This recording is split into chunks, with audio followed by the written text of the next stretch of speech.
This is Booked for Drama, where stories burn, hearts break, the tea is always hot and never a part 2. Today we're diving into Gone Girl, Broken Man by Calypso Rain.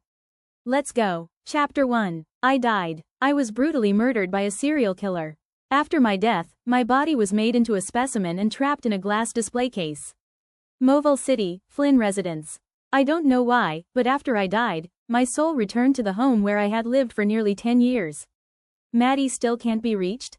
It's been days now, Bernice Mora muttered quietly to herself, sitting on the couch. She's always been such a good girl. She wouldn't just ignore my calls. Do you think something might have happened to her?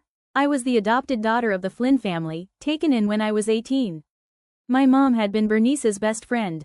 After my parents died in a car accident, I had been living with her, growing up in the Flynn residence. Mom, stop worrying about her. She's an adult, what could possibly happen? Marcus said impatiently, glancing at the time. It's Bella's birthday today. I'm heading out. Marcus, there's been all this talk about the serial killings lately, targeting young, beautiful girls. I've been feeling so anxious. My eyelid keeps twitching. Please, try to contact Maddy and tell her I miss her, Bernice pleaded softly, clearly worried. My soul stood next to her, wanting so badly to hug and comfort her, but I couldn't. She's just an ungrateful brat. Even if she's mad at me, she shouldn't be ignoring your calls. She's gotten too bold, Marcus said, full of disdain when he talked about me. I had loved him for 10 years, and all that time, hatred was all I got from him. Marcus, I'm dead. You're free now. I stood in front of Marcus, telling him he was free. But he could no longer hear me. Marcus, I know you don't like Maddy and don't want to marry her, but Maddy is innocent. You two were already engaged, and then that happened. If you don't marry her, how can I face her mother? 2 months ago, Marcus had gotten drunk and forced himself on me at home. He had called out Bella's name afterward. It was a fate worse than death. Marcus's face darkened, his voice turning icy. Who knows if she seduced me? She'd do anything to marry me, even lose her dignity. Bernice sighed and shook her head. I stood there numb, shaking my head desperately, crying out. Didn't seduce him. That night, he was the one who went crazy. My soul followed Marcus to Bella's birthday party. As soon as he walked in, Marcus's buddies greeted Bella with laughter, calling her sister-in-law. Happy birthday. Marcus went all out for your birthday. Marcus smiled dotingly at Belle and handed her a gift amidst the cheers of their friends. Marcus, any news about Maddy? Bella asked softly as if she had just remembered. Marcus frowned. Don't spoil the mood by mentioning her. Bella smiled a little. She's your sister, after all. Don't be like that. Sister? Marcus snorted. She almost got you killed, and you're still defending her. You're just too kind. Bella hugged Marcus, snuggling into his arms. I don't mind. I stood in front of Marcus, desperately trying to explain. I didn't. I never hurt her. It was her, she got me killed. Marcus. She killed me. But Marcus couldn't hear me at all. I cried out in frustration, desperately trying to explain. Explaining so much suddenly felt exhausting. Marcus had never trusted me. Have you heard of it? They still haven't caught that serial killer. The police have found 6 bodies, all beautiful women. Someone was discussing the killer. Didn't that killer target Bella a while back? Good thing Marcus protected her so well. Otherwise, it would have been really dangerous. Madeline used herself as bait to lure the killer but couldn't. Even the killer didn't want her, haha. Yeah, even the killer didn't want her. How can she compare to our Bella? Marcus's chest tightened, and he felt inexplicably annoyed. Why are you talking about this? He lit a cigarette, and when his phone rang again, he answered it. Hello? Is this Mr. Marcus Flynn? We're with the Moville City Police Department. What is your relationship with Madeline West? Marcus stood up abruptly, signaling everyone to be quiet. Shut up, all of you. He was a bit nervous, his fingers turning slightly white. Madeline is my sister. I looked at Marcus and suddenly laughed. Even in death, I was still just his sister. Something might have happened to her. We found her phone and belongings at the crime scene. Could you come and confirm? Chapter 2. I followed Marcus into the police station. Mr. Flynn, please confirm these items, the officer said, taking Marcus to identify my belongings. Clothes, phone, bag all mine. Marcus looked troubled and took a while to speak. Where is she? Sorry, Mr. Flynn. Our preliminary investigation suggests she was likely murdered, but we haven't found the body yet. Then stop looking. Don't waste police resources on her. She's not in any danger, Marcus sneered. She probably left her stuff there on purpose, creating suspense to make me feel guilty and give in. Marcus didn't believe I was dead. To him, I was just someone who would stop at nothing to achieve my goals. He wished I were truly dead. Mr. Flynn, are you sure? The officer asked, looking puzzled. Yes, I'm sure. Marcus nodded, speaking seriously. Sorry for the trouble. I'll handle this myself and find her within 3 days. Marcus's eyes darkened with obvious anger. I knew him too well. He was mad because he thought I had gone too far this time. I suddenly wanted to laugh. I laughed and laughed next to Marcus until I couldn't anymore. I was dead, and he was delaying the police's time investigating. Just like the day I died, my last call for help was to him, but he answered in irritation, "Madeline, enough already. Why don't you just die?" In despair, I dropped my phone. The killer drugged me, took me away, and I died. Rosalie, where's Madeline? Tell her to get back here and stop hiding, Marcus demanded angrily as he called Rosalie Quinn after leaving the police station. Rosalie was my only friend. I didn't even get to say goodbye to her. Marcus, what's wrong with you? I should be asking you where Maddy is. What did you do with her? Tell her this is her last chance. She must come home by tomorrow, or if she dies out there, I won't even collect her body. Marcus snapped. I didn't understand what he was so anxious about. His breathing was rapid. I stood there numbly, laughing sarcastically. You won't need to collect my body because you'll never find it. Marcus, Maddy is missing. I've already called the police. You be stand, if anything happens to her, I won't let you get away with it. Rosalie cried, shouting at Marcus. Marcus's chest tightened, and he laughed mockingly. Is this her new tactic? Using this to force me to marry her? How pathetic. I looked at Marcus, my vision blurring. In that moment, my heart truly broke. The week before it happened, there was a night with heavy rain, thunder, and lightning. Marcus pinned me to the bed, his eyes cold and full of threats. Madeline, you keep trying to seduce me. Isn't this what you want? How can you be so desperate? Are you that starved for a... I didn't. Marcus, we were engaged. You're the one not honoring it. Marcus ignored my explanation. He grabbed my chin and kissed me, but there was no love in that kiss, only raw, aggressive lust.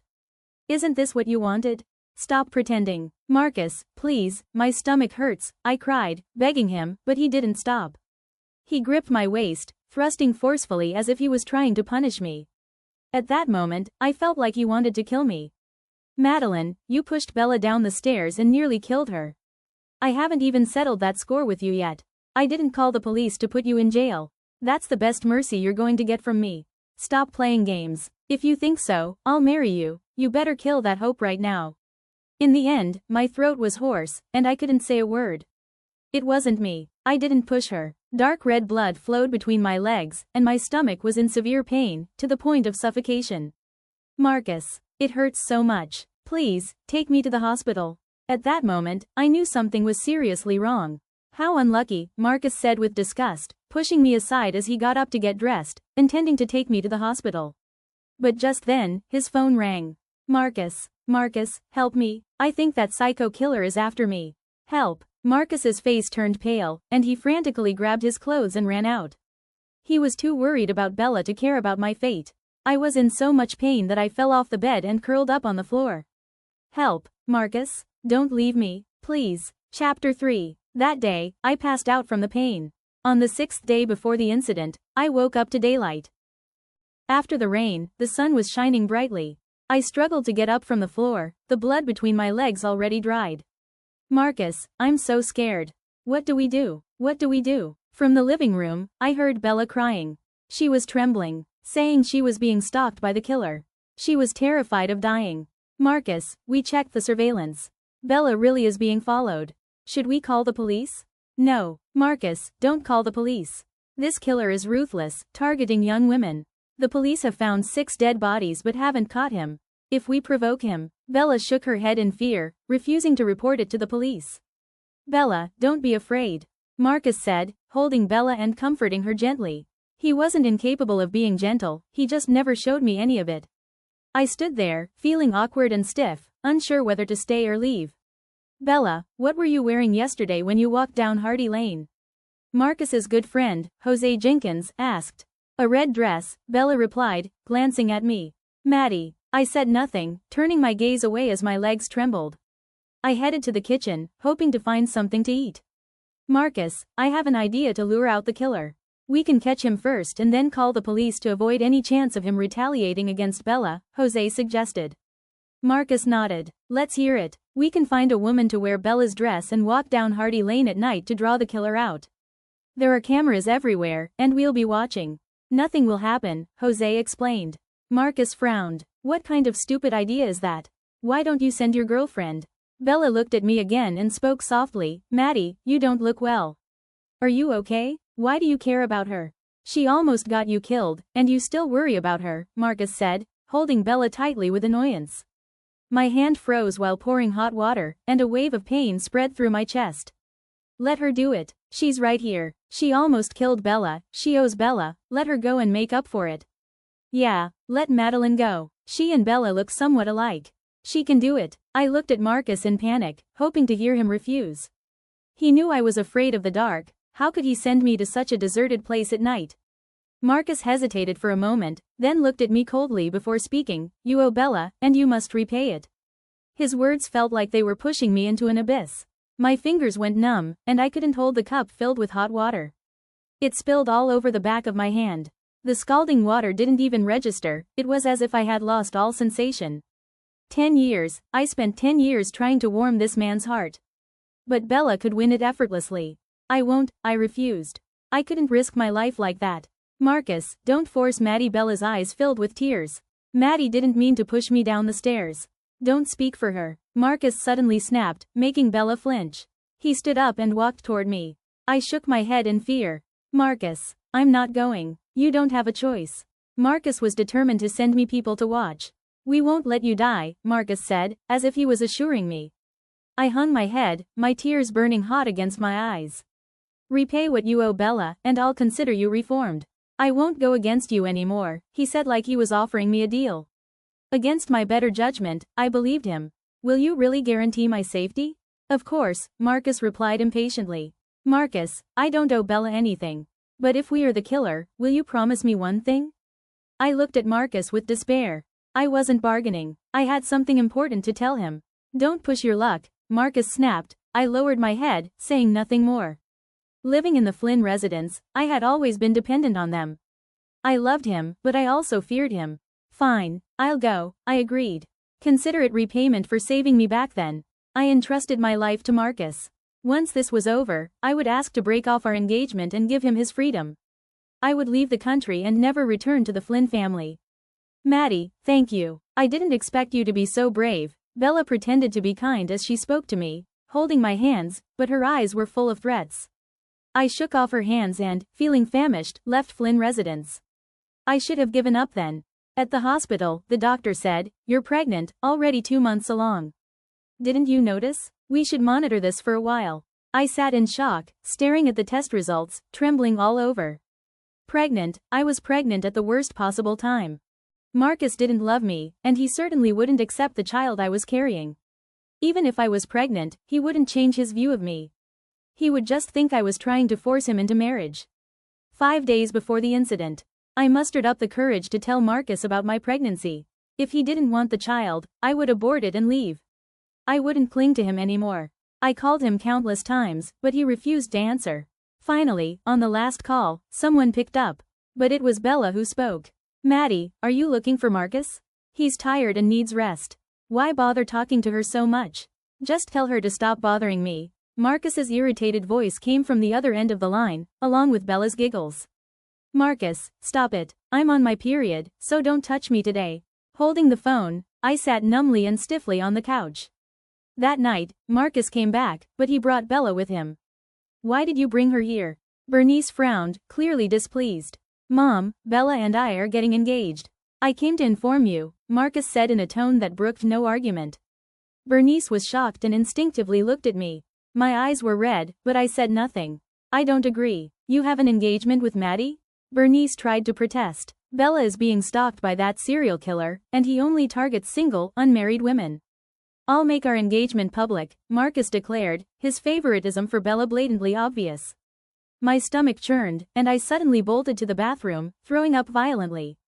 What did he take me for? I remembered when I was 18, after my parents' car accident, I was trapped in the mangled wreckage, the car already on fire and at risk of exploding at any moment.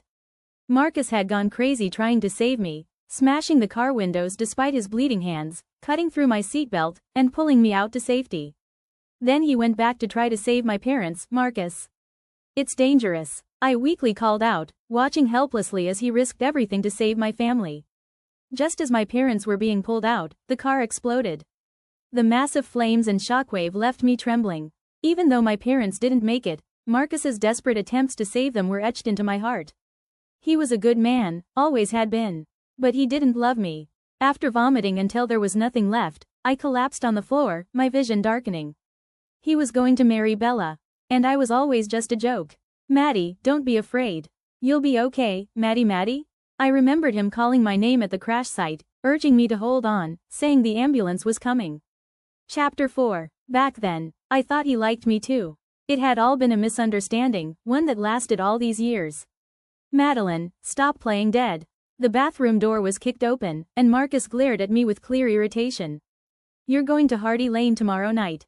We've arranged everything. Stop pulling these stunts. Marcus, aren't you afraid I'll die? I asked hoarsely. Madeline, someone like you is too stubborn to die. You're perfect for this. Maybe you'll even be doing society a favor by distracting that killer with your persistence. If I die, would you be sad? I asked, my voice raw. Marcus frowned. Would you really go through with it? I'll answer that question after you're dead. Chapter 5. 4 nights before the incident, I wore a red dress, standing in the alley, trembling. Act natural. Marcus's voice came through the earpiece. I walked from one end of the alley to the other several times, but there were no suspicious people. Marcus, maybe the killer isn't interested in her?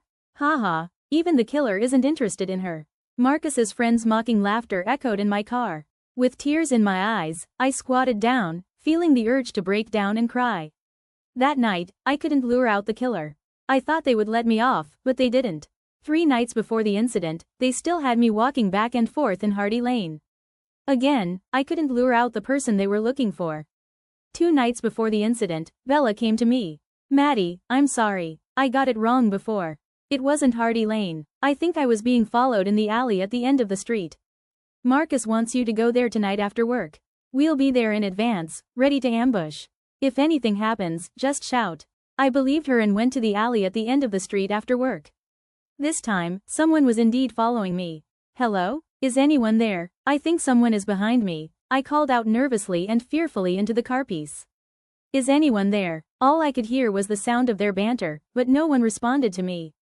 Sensing something was wrong, I called Marcus repeatedly. When he finally answered, he yelled at me impatiently, Madeline, enough already. Why don't you just die? Did you talk to Bella yesterday, telling her about our engagement and to leave me? I'm warning you, if anything happens to Bella, I'll make you pay.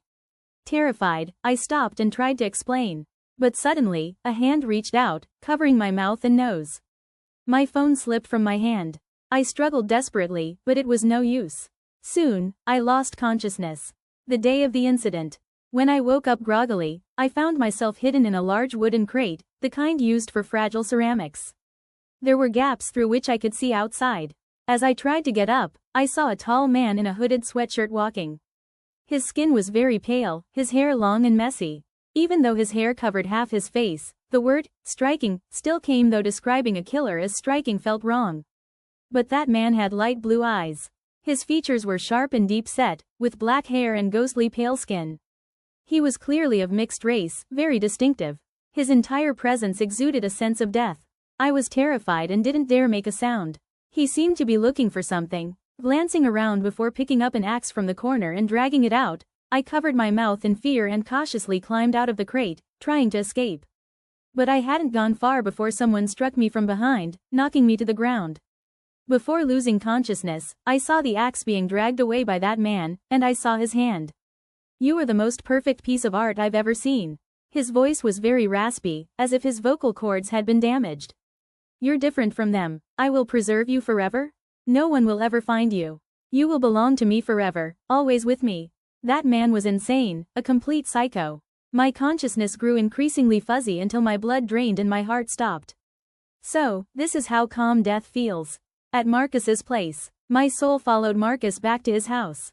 He rarely went to the Flynn residence, usually living alone. I had often wanted to see his home, thinking it would be our marital home after we got married. I had been so hopeful about this place. Marcus, did you find Maddy? Bella rushed to hug Marcus as soon as he walked in. She was wearing pajamas, clearly having stayed there for a long time. Marcus hugged Bella, soothing her gently. Who knows what trick she's playing now? I laughed mockingly, looking around at the room's decor. So, this was their marital home. He had been living with Bella all along, keeping her hidden away. Chapter 6. Marcus, Maddy doesn't want us to marry, Bella sobbed. Ignore her. Let's just get engaged. Once we're engaged, she'll have to accept it. Marcus thought I was deliberately trying to break up his engagement with Bella. He was eager to make the engagement official so he could announce it to everyone. He figured I would finally leave him alone if I could not do anything about this. However, he did not realize that I had already moved on. If I were still alive, I would probably be on a plane out of Baytown by now. Marcus, why does Maddy dislike me? She nearly pushed me down the stairs once, and now she's trying to disrupt our engagement party. If your mother finds out, she'll definitely object. Bella wept. Marcus's face grew stern. What can she do besides play tricks to sway my mom? I let out a cynical laugh, seeing no point in further explanation. After all, he never listened to anything I had to say. He never listened to my explanations when I was alive, and now that I'm dead, it's even less likely he would. Marcus and Bella went into the bedroom, leaving me dejected on the couch. Laughter occasionally spilled from the room, each sound cutting through me like a knife. I looked down at my stomach, my spirit quivering. The child that never had the chance to develop disappeared with me. If Marcus knew I was dead, especially with his unborn child, he would probably laugh it off in his sleep, wouldn't he? At last, his problem was solved for him. At 3 in the morning, Marcus's phone buzzed. Hello? Marcus's tone carried a hint of impatience. Mr. Flynn, we've discovered a decapitated female body in 9 Rivers Valley. The bracelet on her wrist confirms it's your sister Madeline.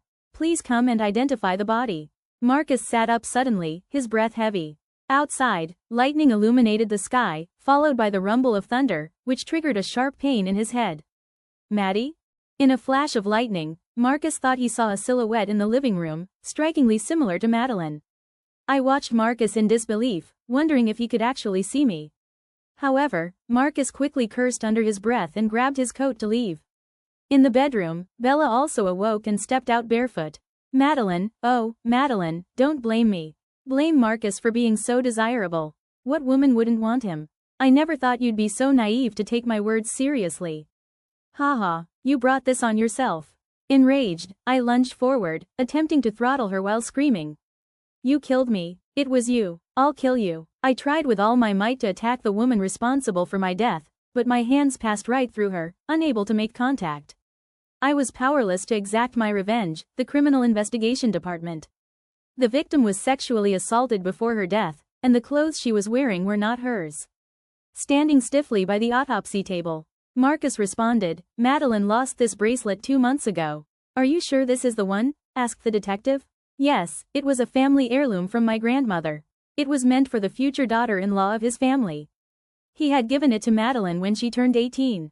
Madeline has a mole on her right chest, Marcus said after a lengthy pause, revealing intimate details about my body, and there's a red birthmark on the left side of her pubic bone. He identified me to the police as his sister. Yet, it was unsettling how a brother would know such private details. The police officers exchanged looks of surprise and asked the medical examiner to check the body. If what you've described doesn't match, then this body isn't Madeline's.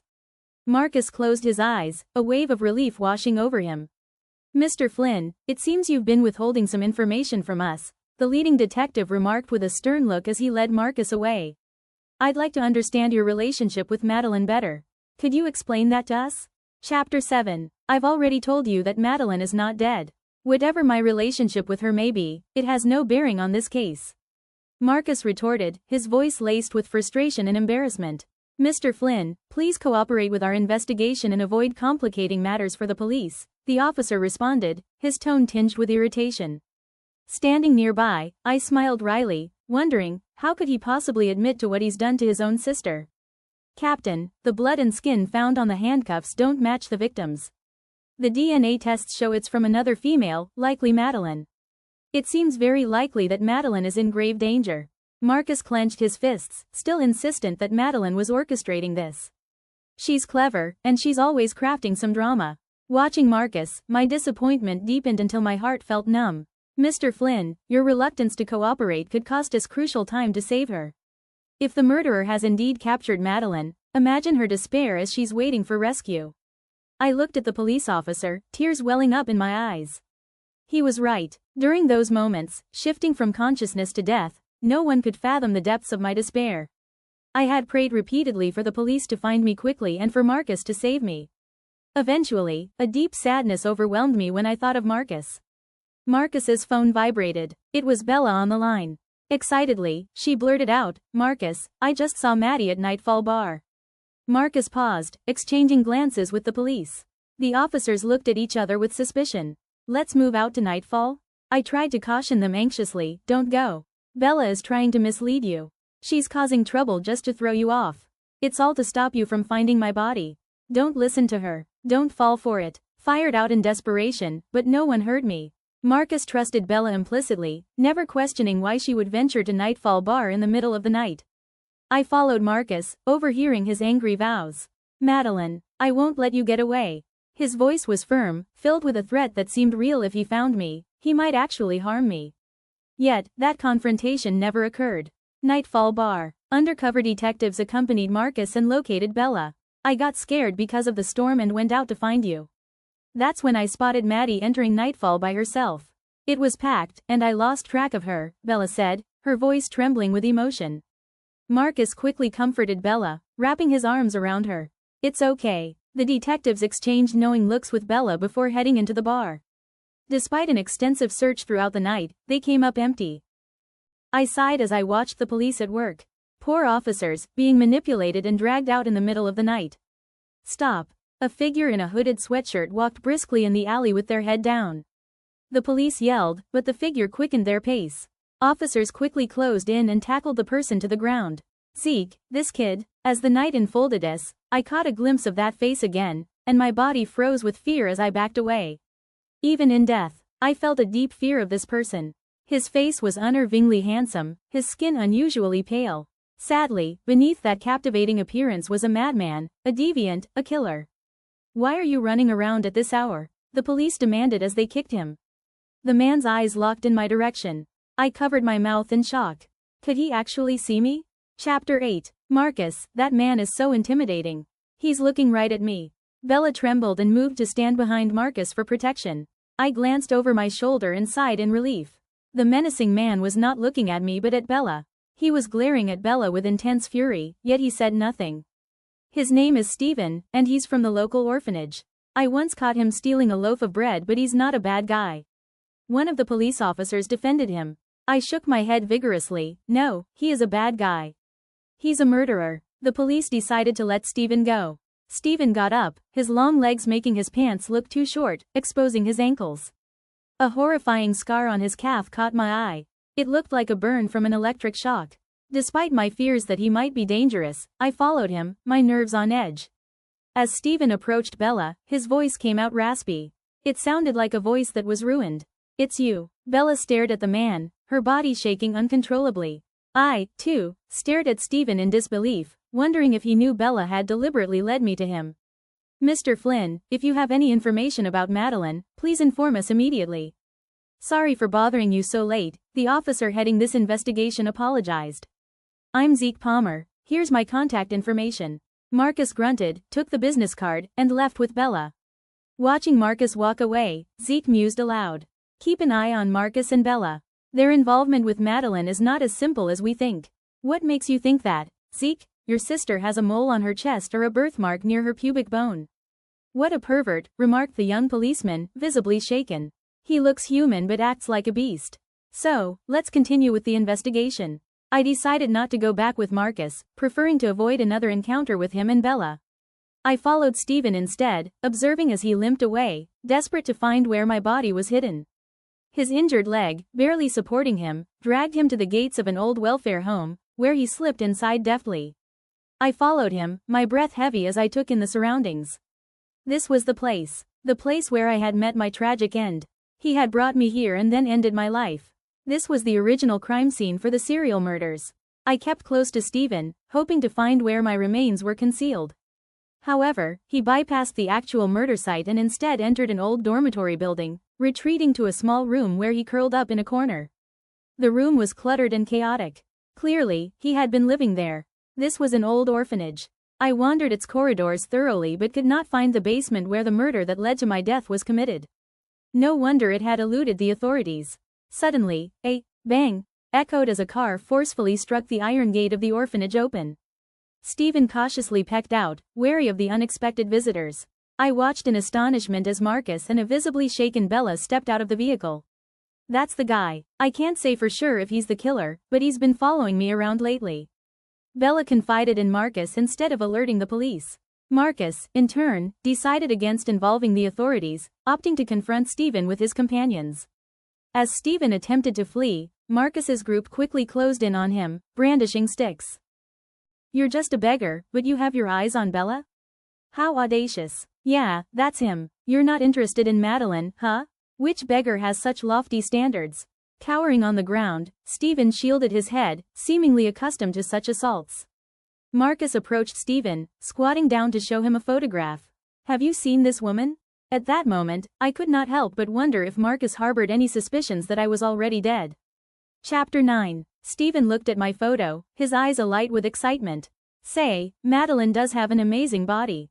If she offered herself to me, I wouldn't say no. I have to admit that she had a fantastic figure when I saw her completely soaked at nightfall last time. Lance, you've exploited her countless times. You nearly stripped her bare. Ha ha ha. The wealthy acquaintances who accompanied Marcus spoke crudely. Since Marcus had always held me in contempt, they did the same. Because Marcus consistently viewed me as cheap, disgusting, and low, these individuals never bothered to show me any respect. I glared at those distasteful faces with bitterness, wishing I could tear them apart. I clenched my fists, attempting to retaliate, but it was futile. Bang! Someone swung their fist at Lance, and he fell heavily to the ground. I stood in shock, watching as Stephen lunged forward and struck Lance, blood spraying with each blow. It was Stephen, the madman who took my life. Has he gone crazy? Someone stop him. The people around Lance cursed in fear, trying to intervene. However, like a wild animal, Stephen refused to let go of Lance, no matter how hard they tried to restrain him. His eyes were red, resembling a bloodthirsty creature as he launched fierce attacks. You deserve to die for laying a hand on her. Stephen's voice was strained and choked with emotion. Yet, no one could make out his words clearly. Under the cover of darkness, his face was marred by dark crimson stains, evoking the image of a wild, menacing creature and stirring unwarranted dread. In the end, it was Marcus who delivered the blow with a stick, his face etched with severity as he muttered curses under his breath. Call the authorities. They'll take care of this, Marcus commanded in a deep, authoritative voice. Lance lay motionless, his face streaked with blood, evoking pity. I stood there, observing Lance with a numb detachment, a faint smile forming on my lips. Was this just retribution? 2 months prior, Lance had phoned me using Marcus's phone. He claimed that Marcus was drunk and in a foul mood. He also repeatedly called my name and requested my presence so that I could pick him up. On that rainy day, lacking transportation and unable to hail a cab, I battled the wind and rain with a useless umbrella, all because Lance mentioned Marcus longing for me. I was like a fool, running desperately to the club in the rain. However, I was met with laughter and mockery upon entering the private room. Haha, look who braved the weather to come here. Not bad, Marcus. You win, haha. Marcus was not drunk at all. In reality, he was partaking in their deplorable antics. Marcus, this woman knows no shame. She'll do anything to marry you, won't she? Lance sneered. Tell her to sleep with me, promising marriage in return. Let's see if she agrees. Laughter filled the room as they regarded me as though I were cheap, lewd merchandise. Their malicious expressions are etched in my memory forever. Did you tell my mother that I slept with you and pressured me into marriage? Marcus lounged on the sofa, smirking at me. Madeline, you're really shameless. You're willing to give up your dignity just to marry me, huh? How despicable. Shaking with tears in my eyes, I stood at the door of the private room. I'll leave now since you're fine. I tried to leave, but Lance suddenly grabbed me and pinned me against the door, his hands were everywhere. He was purposely tormenting me. Trembling, I looked to Marcus for help. Let me go, don't touch me. I cried and struggled, but Marcus remained indifferent. Like everyone else, he laughed at my distress. Encouraged by Marcus's indifference, Lance pushed me onto the sofa and tore at my clothes. The more I resisted, the more they seemed to enjoy it, laughing and egging Lance on. I begged Marcus to help me, but the way he looked at me made me feel like I was suffocating. Chapter 10. I struggled desperately, calling out for help as despair began to consume me. Enough. Marcus finally intervened, pushing Lance away. I knew he detested others touching his possessions, though he did not truly care for me. He treated me as if I were a worthless possession of his, and in response, I found myself on the floor, a pitiful figure, tightly clutching at my clothes. Marcus, losing interest, regarded me with a cold look and commanded everyone else to leave. Feeling the heat of Marcus's wrath, Lance and the others hastily exited, leaving just the two of us in the room. Marcus stood up and kicked me in disgust. I heard you went to see Nicholas today. Are you that desperate? Rushing to offer yourself to him, letting him take advantage of you? He hurled the words at me venomously. Nicholas Wheeler, a senior from my university, had been pursuing me persistently. I went to see Nicholas that day because he was about to leave to study abroad. That day, he had talked about securing a place for me to study abroad, encouraging me to think it over. Even though my feelings for him were not strong, he valued my talent and was prepared to wait for me in Maldoria. His offer moved me. I knew Marcus did not love me, nor would he ever marry me. I told him I would think it over because, at that time, I was still clinging to the faint hope that my years of devotion might eventually win me a bit of affection from Marcus. Yet, that night, any remaining hope I had was crushed, driving me to utter despair and firming my resolve to leave. Madeline, has he touched you? Marcus, in a drunken and erratic state, demanded an answer. Clinging tightly to myself, I stayed silent. I'm asking you a question, he yelled, his fury manifesting as he kicked the coffee table violently and glared at me with intense anger. Shaken, tears began streaming down my face as I shook my head. I'm warning you, Madeline, you will not see him again. Do you understand? His grip tightened on my hair as he warned against further contact with other men. I nodded quickly, fear evident in my eyes, but he was not finished yet. He scrutinized me with revulsion, his eyes brimming with contempt. Marcus, I never asked your mother to arrange our marriage. She brought up our engagement herself. She asked me, I stammered, the fear intensifying as I met his hostile gaze. Desperately, I tried to explain. My shirt, torn open by Lance, hung loosely, adding to my disheveled appearance. Soaked and looking miserably cheap, I felt utterly exposed. His rage appeared to deepen as he grabbed a bottle of wine, dousing me with it. You're disgusting. Clean yourself up. With my eyes closed, I let him mistreat me, convincing myself that I somehow owed him this degradation. Tonight, I will settle this supposed debt. Tomorrow, I plan to apply for the study abroad opportunity. I was determined to leave. I hoped that enduring this mistreatment would somehow lead him to let me go, but he seemed possessed by some darker impulse, seizing my chin and kissing me forcefully. I had thought I would repulse him, yet each time he demeaned me, he only continued his torment. In the privacy of the club's room, he touched me without regard for my feelings. Marcus, please, can we go home? I pleaded desperately, but my plea fell on deaf ears. As the waiter opened the door, I shrank back into Marcus's arms, overwhelmed by fear and humiliation. Feeling dirty, cheap, and utterly degraded, I was at a loss. Get out, Marcus barked furiously. The waiter quickly shut the door in horror. Yet, I could not erase from my mind how the waiter looked at me. He was looking at me as if I were nothing more than a cheap prostitute. Marcus, I cried out, my hand striking him across the face. Why are you treating me like this? What have I done to deserve this? What have you done? Bella is still in the hospital because of you, and you dare to say you've done nothing wrong. You might as well be dead, Madeline. He snapped, seizing my chin roughly as he accused me. Chapter 11. I didn't do it. How many times do I have to say it if I always believed Bella's words? He trusted her unconditionally. As for me, I was nothing but trash. Madeline, you deserve to die. For you to believe me? I didn't push her. There was no proof, but Marcus. He always said to me, Madeline, you deserve to die. That day, he didn't spare me. In fact, claiming to be in the private room at the club was his way of humiliating me. He told me, do you know how much a working girl would charge for a night? $100. Madeline, you're not even worth that.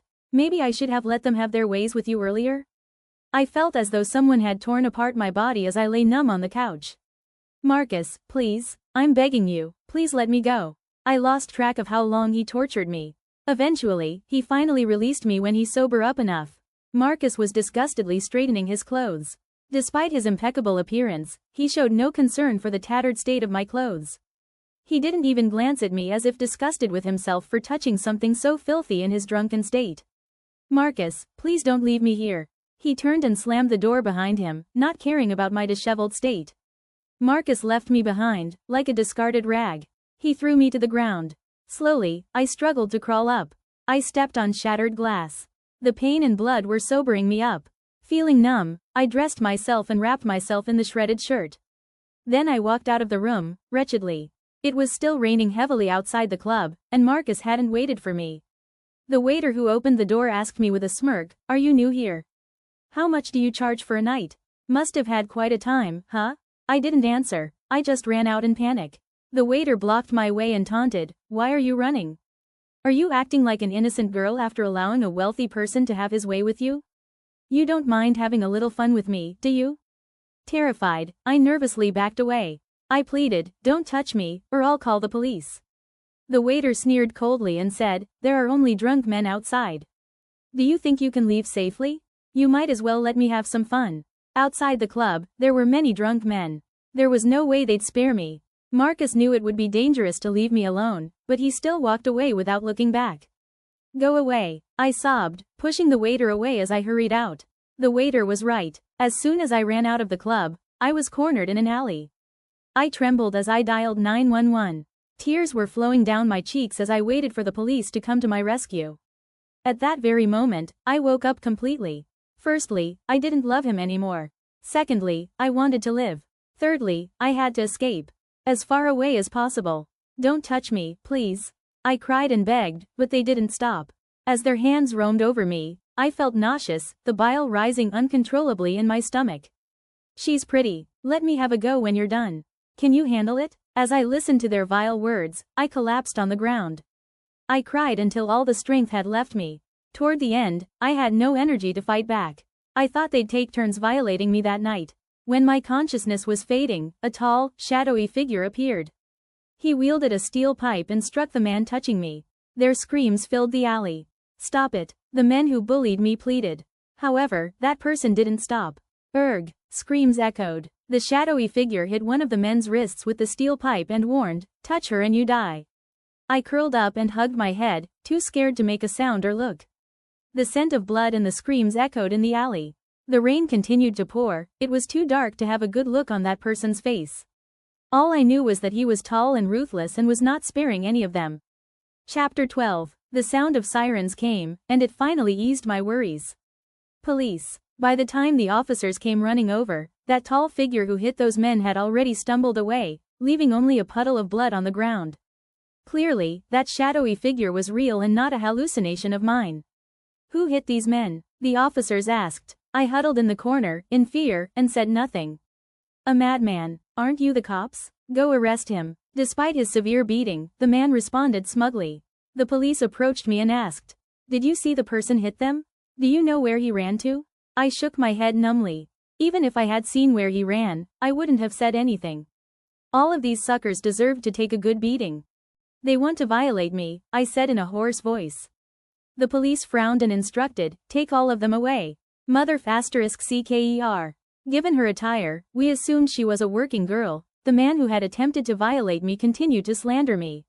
I quivered all over, and my legs went weak as I stood up, hugging myself tight. I protested, "I'm not. Take all of them back to the police station."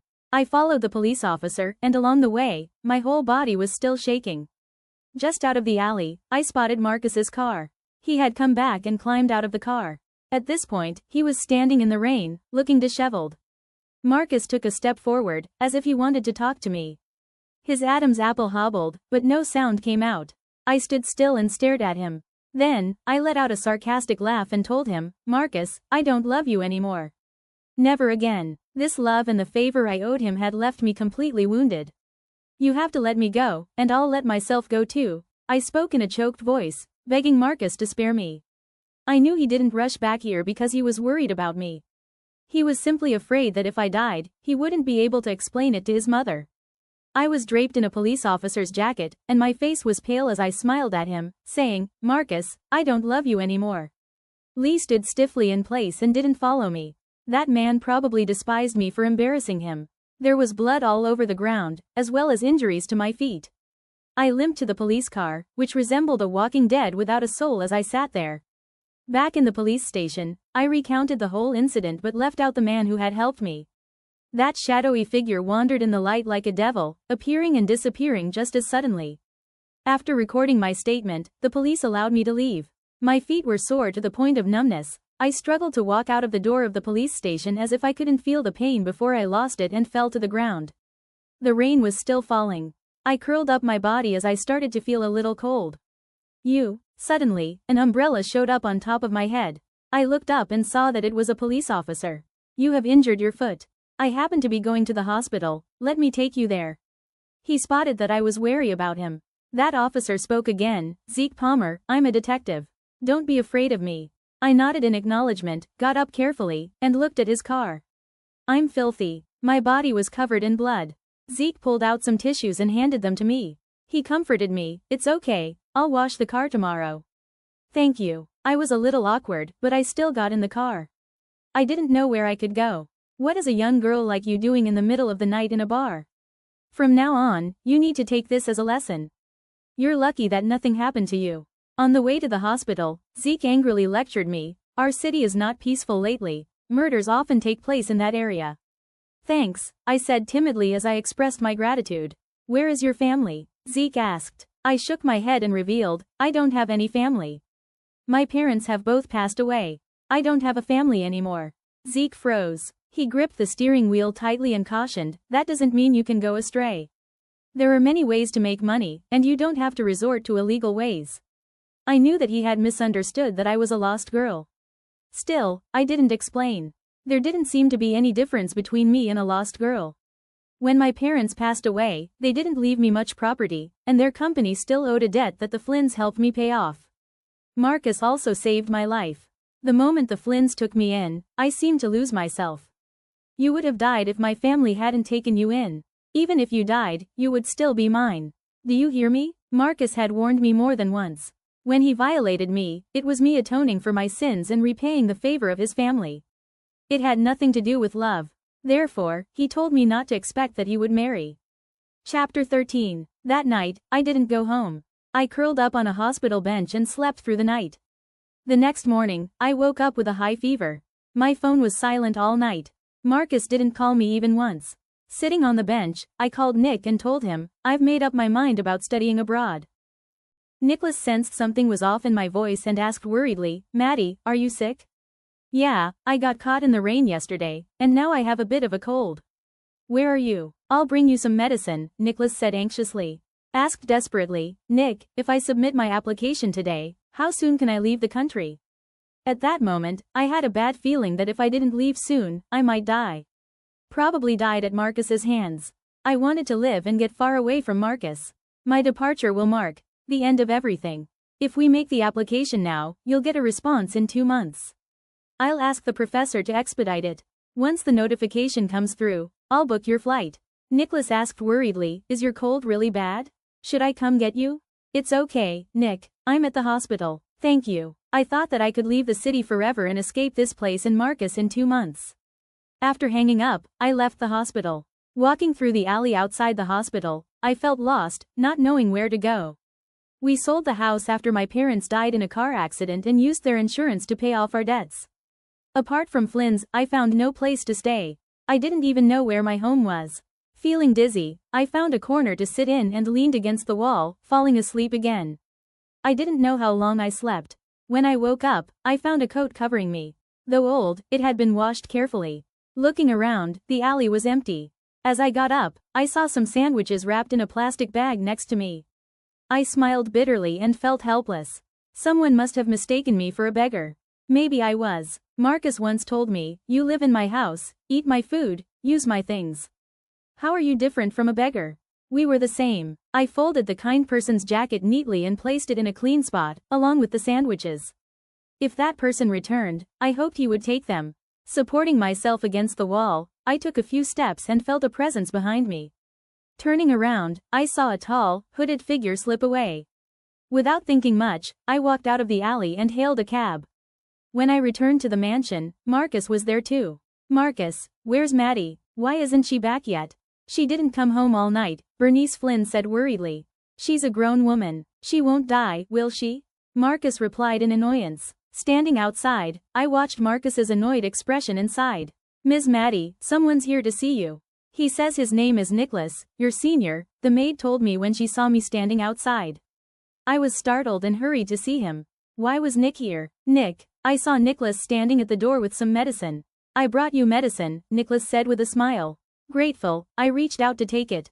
Our family isn't so poor that we need you to bring cold medicine. Marcus's cold voice came from behind. I didn't know when he had come out, but as soon as he was near, I tensed up. Marcus, Maddy has a cold. There's no need to be so sarcastic, Nicholas said with a frown. Haha, she's sick. What's that got to do with you? Who are you to her? Why do you care so much? Have you slept with her? Said Marcus deliberately, trying to disgust me. I looked at Marcus with red eyes and questioned, and what do I have to do with you? What gives you the right to speak to my friend like that? Chapter 14. Marcus frowned, clearly not expecting me to defy him. He challenged. Oh, you've grown a backbone now? What's our relationship? Should I tell him I've slept with you or that you've been living like a beggar in our house for all these years? I stared at Marcus, my breath hot and my vision trembling with despair. Marcus, you're going too far. Nicholas stepped forward, grabbing Marcus by the collar. Fearing they'd start fighting, I stepped between them and blocked Nicholas. Nick, thank you. Please, just leave, we'll talk another time. Nicholas was worried about my situation. He shot Marcus an angry "Gee possible. The farther you stay from someone like him, the better. I nodded and agreed. Okay, Nick. Nicholas drove off. I stood there without looking back. Glance. He told me, Maddy, deal with this as soon as. Madeline, have I been too kind to you lately? Marcus advanced, grabbing my wrist and dragging me to the storage room in the backyard. I looked at him fearfully, unsure of his intentions. Didn't I tell you not to have any contact with that guy? Are my words just noise to you? Marcus was furious. I'll tell your mother that our engagement is off. I'll leave Baytown, I stammered, backing away in fear, eyes locked on Marcus. Oh, you think you can escape? Madeline, you made a mistake. You'll face the consequences. Do you think leaving will absolve you? Marcus sneered coldly. You said? You told me to leave, I cried. Why was he doing this to me? Before you maliciously pushed Bella down the stairs, you had a chance to leave. I gave you that chance, and you didn't cherish it. Now, it's too late. I didn't do it. How many times do I have to say it for you to believe me? Why won't you believe me? I wept as I asked why he wouldn't trust me and why he was treating me ruthlessly. Marcus seemed indifferent, his eyes filled with anger. He snatched my phone and locked me in the storage room. Before he left, he commanded, reflect on your actions here. When you agree to go to the hospital and apologize to Bella, I'll let you out. I cried, banging on the door, begging Marcus to let me out. He wouldn't let me out, and no one in the Flynns dared to release me. I didn't know how long I cried, curling up in the corner in fear. The light in the storage room was broken. Marcus knew very well that since my parents' deaths, I'd been afraid of the dark. Yet he still used a dark, enclosed space to punish me. He always did that, threatening me with what he knew I feared most. Marcus always exploited the favor his family had bestowed on me and bullied me repeatedly. My fever worsened. Leaning against the pile of clutter, I drifted in and out of consciousness. If the maid hadn't felt sorry for me and told Bernice, I might have died in that storage room that night. 1/2. Chapter 14. Marcus, please let me go. The next morning. Marcus, what did Maddy do wrong that you had to lock her in the storage room? Bernice demanded angrily. Bella is in the hospital, and she's just out of danger. Marcus's voice was filled with barely contained fury. Mom, you've spoiled her. If this continues, she'll be out of control. I lay groggily on the bed, listening to Marcus and Bernice argue outside the door. +5 free coins. She pushed Bella down the stairs.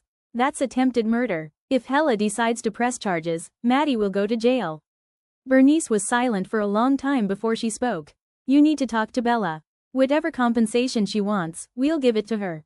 Maddy can't go to jail. This poor child's life will be ruined. Marcus sneered coldly and added, it's your spoiling that's gotten her here. She's been living in our house, eating our food, using our things, and all she does is cause trouble. Mom, I've already asked Roy to buy you a ticket. You'll stay on Milk Island for a while. I'll handle things here. You can't keep indulging her. If you do, you're harming her. Marcus wanted to send Bernice away. I clutched the bedsheet in fear, not daring to make a sound.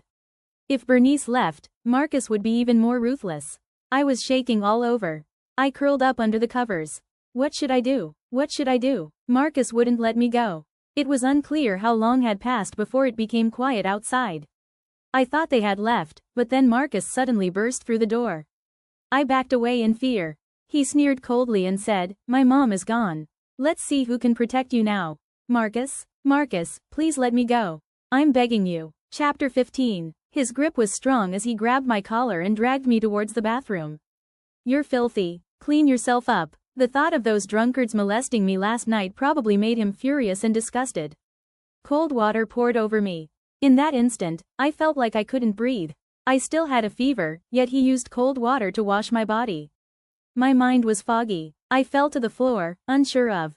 I was shaking uncontrollably. "Bella is awake. Today, you must kneel and apologize to her." Marcus hurled the showerhead at me, demanding I apologize to Bella. "I won't go." I don't know where I found the courage, but I stubbornly refused. "I did nothing wrong. Madeline." Marcus's anger reached its peak. He probably thought I was beyond redemption. "I've applied to study abroad. I'll leave in 2 months. Please, just let me go."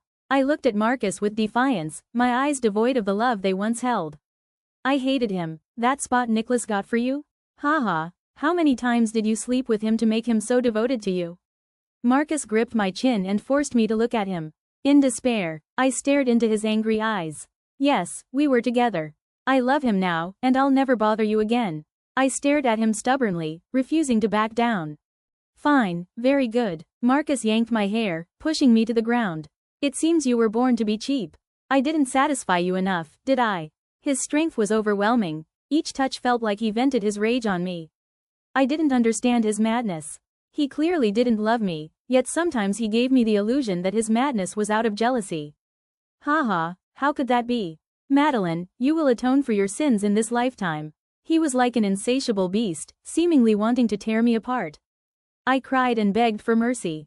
My pleas fell on deaf ears. In the end, my voice was raspy, and my mouth was filled with the taste of blood. Gradually, I stopped screaming and struggling. I told myself it was repayment for Flynn's kindness. After about an hour, I lay numb on the floor, asking him what it would take for him to let me go. Apologize to Bella. He was intent on forcing me to make amends. Fine. I agreed. The truth no longer mattered. "My family has supported you all these years, cleaned up your family's messes, and paid your debts. When you've repaid your debt to me, I'll let you go." Marcus took a shower, wrapped himself in a towel, and left the bathroom. I understood what he meant, that I had to sleep with him until I'd paid off my debt, then he'd let me go. "I will pay you the money." But I had to leave. I would work hard to earn enough money to repay him. I wouldn't be his lover, nor would I sleep with him.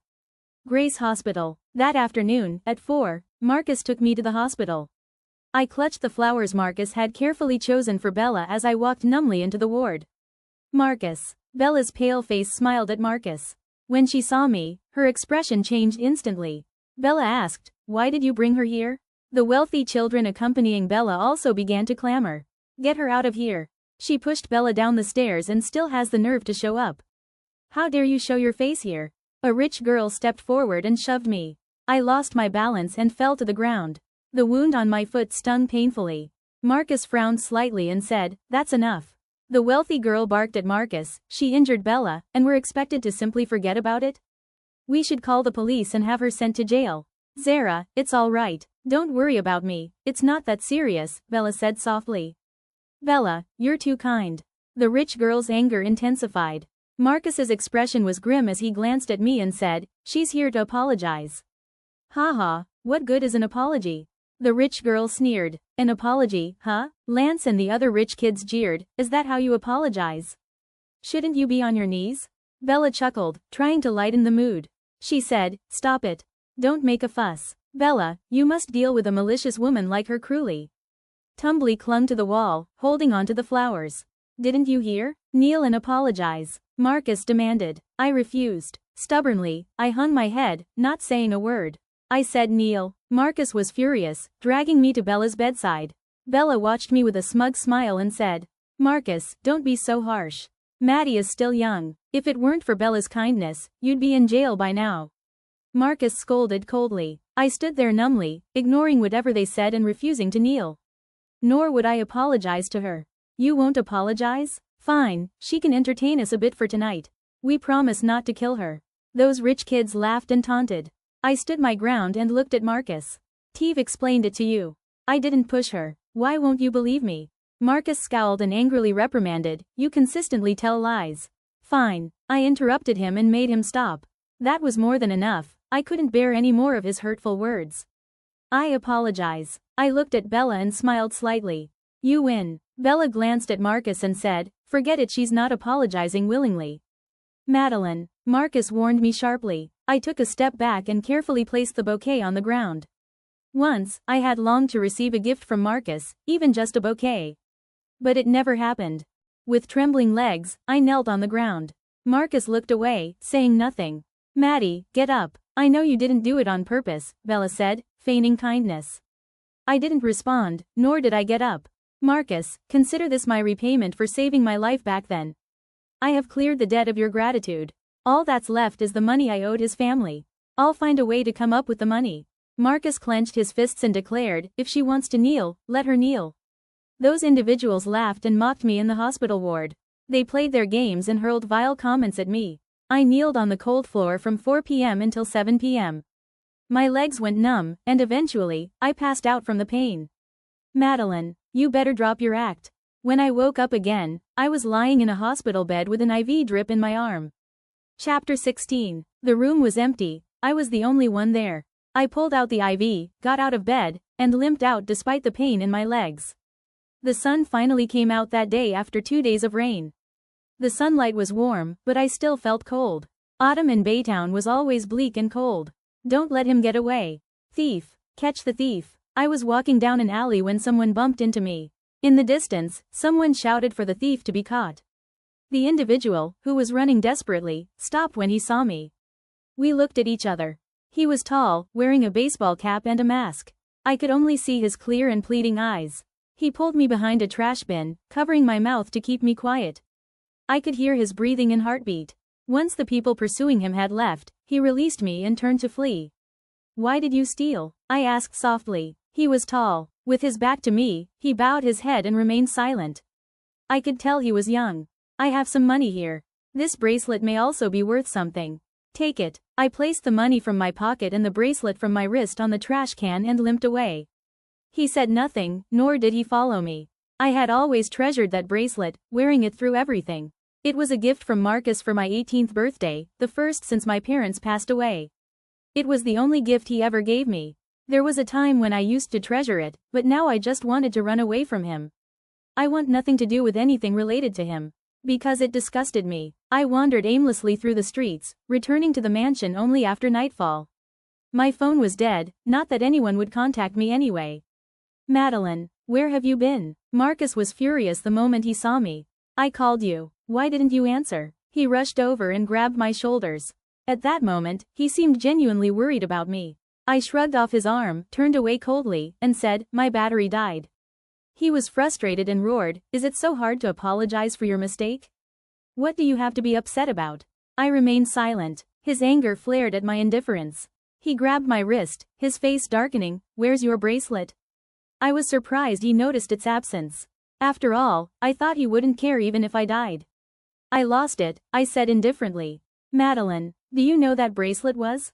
Marcus stopped mid-sentence, his words trailing off.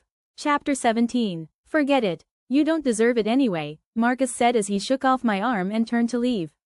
It was just another of Marcus's tantrums, therefore, I ignored him. I walked into my bedroom and started to pack the things I needed for my trip abroad. Just 2 months, that's all. It would pass quickly. Soon, I'd be free. Back then, I naively believed that everything would be over once I left the country. I never imagined I would still die at Marcus's hands. Ironically, I guessed it was my fate. Marcus saved my life, and he was also the one who would end it. We were square. The rumbling thunder jolted me back to reality. I slapped myself. When I felt no pain, I remembered I was already dead. Alas, I have found freedom from a life filled with suffering and agony. The cops had arrived, and they took the unconscious Stephen away. The ambulance also took Lance away. Mr. Flynn, any news about your sister? asked Zeke as he stepped out of the police car. Marcus frowned and said, "She can't hide for long." Zeke said nothing but bent down to pick up a photo from the ground. It was the picture Marcus showed Stephen, the ID photo I had prepared for studying abroad. Zeke stared at the photo of me and was lost in thought. He frowned as if he were trying to recall something. We had met before, he probably remembered that. "I was your sister assaulted outside Nightfall Bar 2 months ago?" Zeke was a detective, and he had a good memory. As if recalling, Marcus hesitated for a moment before he acknowledged, "Yes, that did happen." Zeke looked up at Marcus and said, "Your family is prominent in Baytown. Your sister wouldn't need to resort to selling her body, would she?" Marcus's expression darkened, and he rebuked, "Officer Palmer, Madeline isn't that kind of person." Chuckled ironically. "I wasn't defending my honor, but rather his family's reputation. Sorry, I misunderstood." Zeke shook the photo and said, "This photo is clearer than the ones you gave me. I'll take it. If there's any news about your sister, I'll let you know." Marcus got into his car and left. Zeke spoke sternly to his colleague, "Investigate the assault case at Nightfall Bar from 2 months ago. See if it's connected to our case. Do you suspect that Madeline was targeted?" Zeke nodded and said, "Indeed, the victims were women who frequented Nightfall, living chaotic and indulgent lives." I followed Zeke in silence. Whatever I said, he couldn't hear. All I could do was pray that he quickly uncovered the truth and brought the killer to justice. "Zeke." An officer rushed from their car near the abandoned orphanage and exclaimed, "I've discovered the relationship between Madeline and Marcus." "You're right, they aren't biologically related. Madeline was adopted by the Flynns and is engaged to Marcus." Zeke frowned, surprised by the complexity of my relationship with Marcus. Marcus's girlfriend is a woman named Bella White. He insists on breaking off his engagement to Madeline to marry Bella. I had to admit, the police worked efficiently. They discovered all this so quickly. I watched everything from the side. I felt surprisingly calm. Marcus's buddies said that before Madeline disappeared, Bella had been targeted by the killer near Nightfall on her way home. Afraid of retaliation, Bella didn't report it but instead had Madeline go to that alley near Nightfall in her place. The officer became enraged as he revealed these details. Anyone would find this absurd, but Marcus had forced me to do it. Moreover, he promised to protect me. Laughing bitterly, I now recognized the irony of my death as an outsider, listening to the analysis of my life. Zeke's expression hardened as he glanced at his watch. He said, "Madeline has been missing for over 48 hours. We need to form a special task force, apply for a warrant, and bring in Marcus and his foolish friends, leave no one out." I looked up sharply, stunned. Zeke was going to arrest Marcus? He suspected Marcus of killing me. "It's not Marcus, it's Stephen," I desperately tried to explain to the police. I wasn't trying to clear Marcus's name, but I was concerned that the killer would continue to harm others. Chapter 18. Zeke couldn't hear my voice. He was eager to solve the case as quickly as possible to avoid more women falling victim. Maybe it was his police instinct, but Zeke was the only one who believed something bad had happened to me. "Don't you get tired of investigating so many people and cases every day?" I asked, speaking to myself, probably because I felt utterly hopeless. "Zeke, here's all the information on Madeline West. We're sending her phone to the tech department for repairs because of its severe damage. It'll take some time for the lab to come back with the result." Zeke had ordered a thorough investigation into me. Honestly, I was curious about what kind of person I appeared to be in someone else's investigation. All the data on Madeline's phone will be extracted once it's repaired. I felt embarrassed. Didn't that imply that they'd see all of my search history and diary entries in my notes? Zeke took my file and looked it over. At 18, I watched my parents die in front of me. The first image was from the car accident scene. Instinctively, I closed my eyes and dared not recall those memories. The Flynns adopted Madeline. You'd think they had a good relationship, but judging by Marcus's attitude, they looked like enemies, a young officer muttered. Zeke didn't respond, he just studied my file intently. I enjoyed being quiet and painting. They could find all my drawings. I had excellent grades. There were photos of the school forum, awards, and my application to study abroad. If nothing had happened to her, she should be on a flight to Maldoria right now, Zeke mused, looking at the time. I froze, my heart aching. Yes, if I hadn't died. I should be escaping Baytown right now.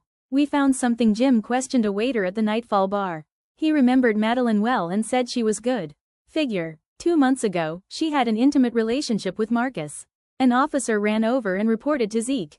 I covered my ears, trying to block out the details of my private life, but it was useless. That night, there were many people in the hotel room. Marcus's friends left first. Whether Madeline consented to sleep with him or not, who knows? Bastard, Zeke cursed. What a bunch of scum. It seemed he genuinely believed me. I was grateful to Zeke. It was unexpected that someone I had barely encountered once would trust me. At this point, I could feel Zeke's anger. He seemed to empathize with me. I followed Zeke to the police station. Because the impact of the serial killings in Baytown was awful, the investigation order came quickly. The police soon summoned Marcus and his friends for questioning. They even brought in Lance, his face swollen from a good beating. Are you crazy? Can't you see I'm a victim? Why aren't you arresting that lunatic instead of me? Lance complained. The other guy is mentally ill, Zeke warned coldly. Even if he kills you, there won't be any punishment. Mr. Bradley, we suspect you have committed the crimes of molestation and sexual harassment. Please be quiet. Lance was stunned, and he questioned, what? Who did I molest? You hurt Madeline? Zeke grabbed Lance by the collar and dragged him into the interrogation room. Zeke held my diary in his hand. I had a habit of keeping a diary. I was afraid I'd forget the harm these people had done to me, so I wrote it all down. Lance blurted out arrogantly, that B*TCH should look into the mirror. I'm doing her a favor by touching her. He wasn't bright, and he used to get his way because of his family's money. Zeke wasn't having it. He wrote down Lance's confession of molesting Madeline on the record. Standing behind Zeke, I felt a strange sense of satisfaction. This meant Lance would face the punishment he deserved. On the 13th, you forced Madeline to lure the killer. Is that true? 2. Zeke asked sternly. We were just trying our luck, Lance said nonchalantly, as if it were just a game to them. But they didn't know this game had cost me my life. I glared at Lance and was enraged by his indifference. Exasperated, I lunged at him, trying to grab a chair to hit him, but I couldn't hold anything. I could only watch him act haughtily. Do you know your ignorance and stupidity got Madeline killed? Zeke's hand tightened around his pen. He was furious. No way. That killer wouldn't be interested in her, Lance said dismissively. On the 13th, 14th, and 15th, you made Madeline go to the alley to lure the killer. She disappeared on the night of the 15th. You didn't report it immediately, but obstructed the investigation. Zeke slammed the table, his anger barely contained, and he held back his rage to give Lance a good beating. However, he was a cop, so he had to hold back. No, Lance finally grew cautious, and he stated, we only sent her on the 13th and 14th. The killer wasn't interested, so we gave up. We didn't send her on the 15th. Don't blame us for that. I laughed bitterly. It turned out they didn't know Bella tricked me into going to the alley on the 15th. Did Marcus not know either? Chapter 19. This footage was taken near Bronze Street, where it was the last time Madeline made an appearance. Zeke warned Lance, urging him to speak the truth. Lance grew anxious and blurted, she goes wherever she wants, we didn't ask her to. You better tell us the truth now. Zeke, too, slammed the table, there on the light. Lance's temper flared as he explained. This was Marcus's idea. He ordered us to do it. If you want to know anything, ask him. I don't know if he let Madeline go to the alley on the 15th. I have an alibi for the 15th. I was out drinking in the Nightfall bar. Some of those escort girls can vouch for me. Zeke glanced at the time, signaling for his colleague to take Lance away. Zeke, what if it was Marcus who violated Madeline? He was afraid of getting caught and used the serial killer's guise to kill her. Zeke didn't speak. He was starting to suspect Marcus, too. I sighed as I quietly listened to their conversation. I wondered what sort of cruel words Marcus would utter during his interrogation. Not long after, Marcus came in, looking displeased as he sat by the interrogation table. Mr. Flynn, we need your full cooperation and clarification on some details, the officer in charge of recording reminded him gravely. Marcus grew impatient and said, I have the right to remain silent until my lawyer arrives. If you want Madeline to die, you can remain silent forever, Zeke interjected sternly. Marcus knitted his brows but remained silent. I chuckled as I watched Marcus's demeanor with a sense of irony.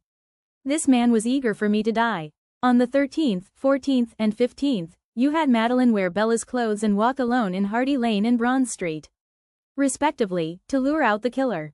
Is this right? Zeke's tone was deep. Perhaps the other officers were afraid to take such risks, but Marcus, despite the lack of technical proficiency, left Madeline there to die. He glanced at Zeke, still refusing to speak. Evidently, Marcus wasn't willing to cooperate. Zeke was a very empathetic cop towards the deceased and victims.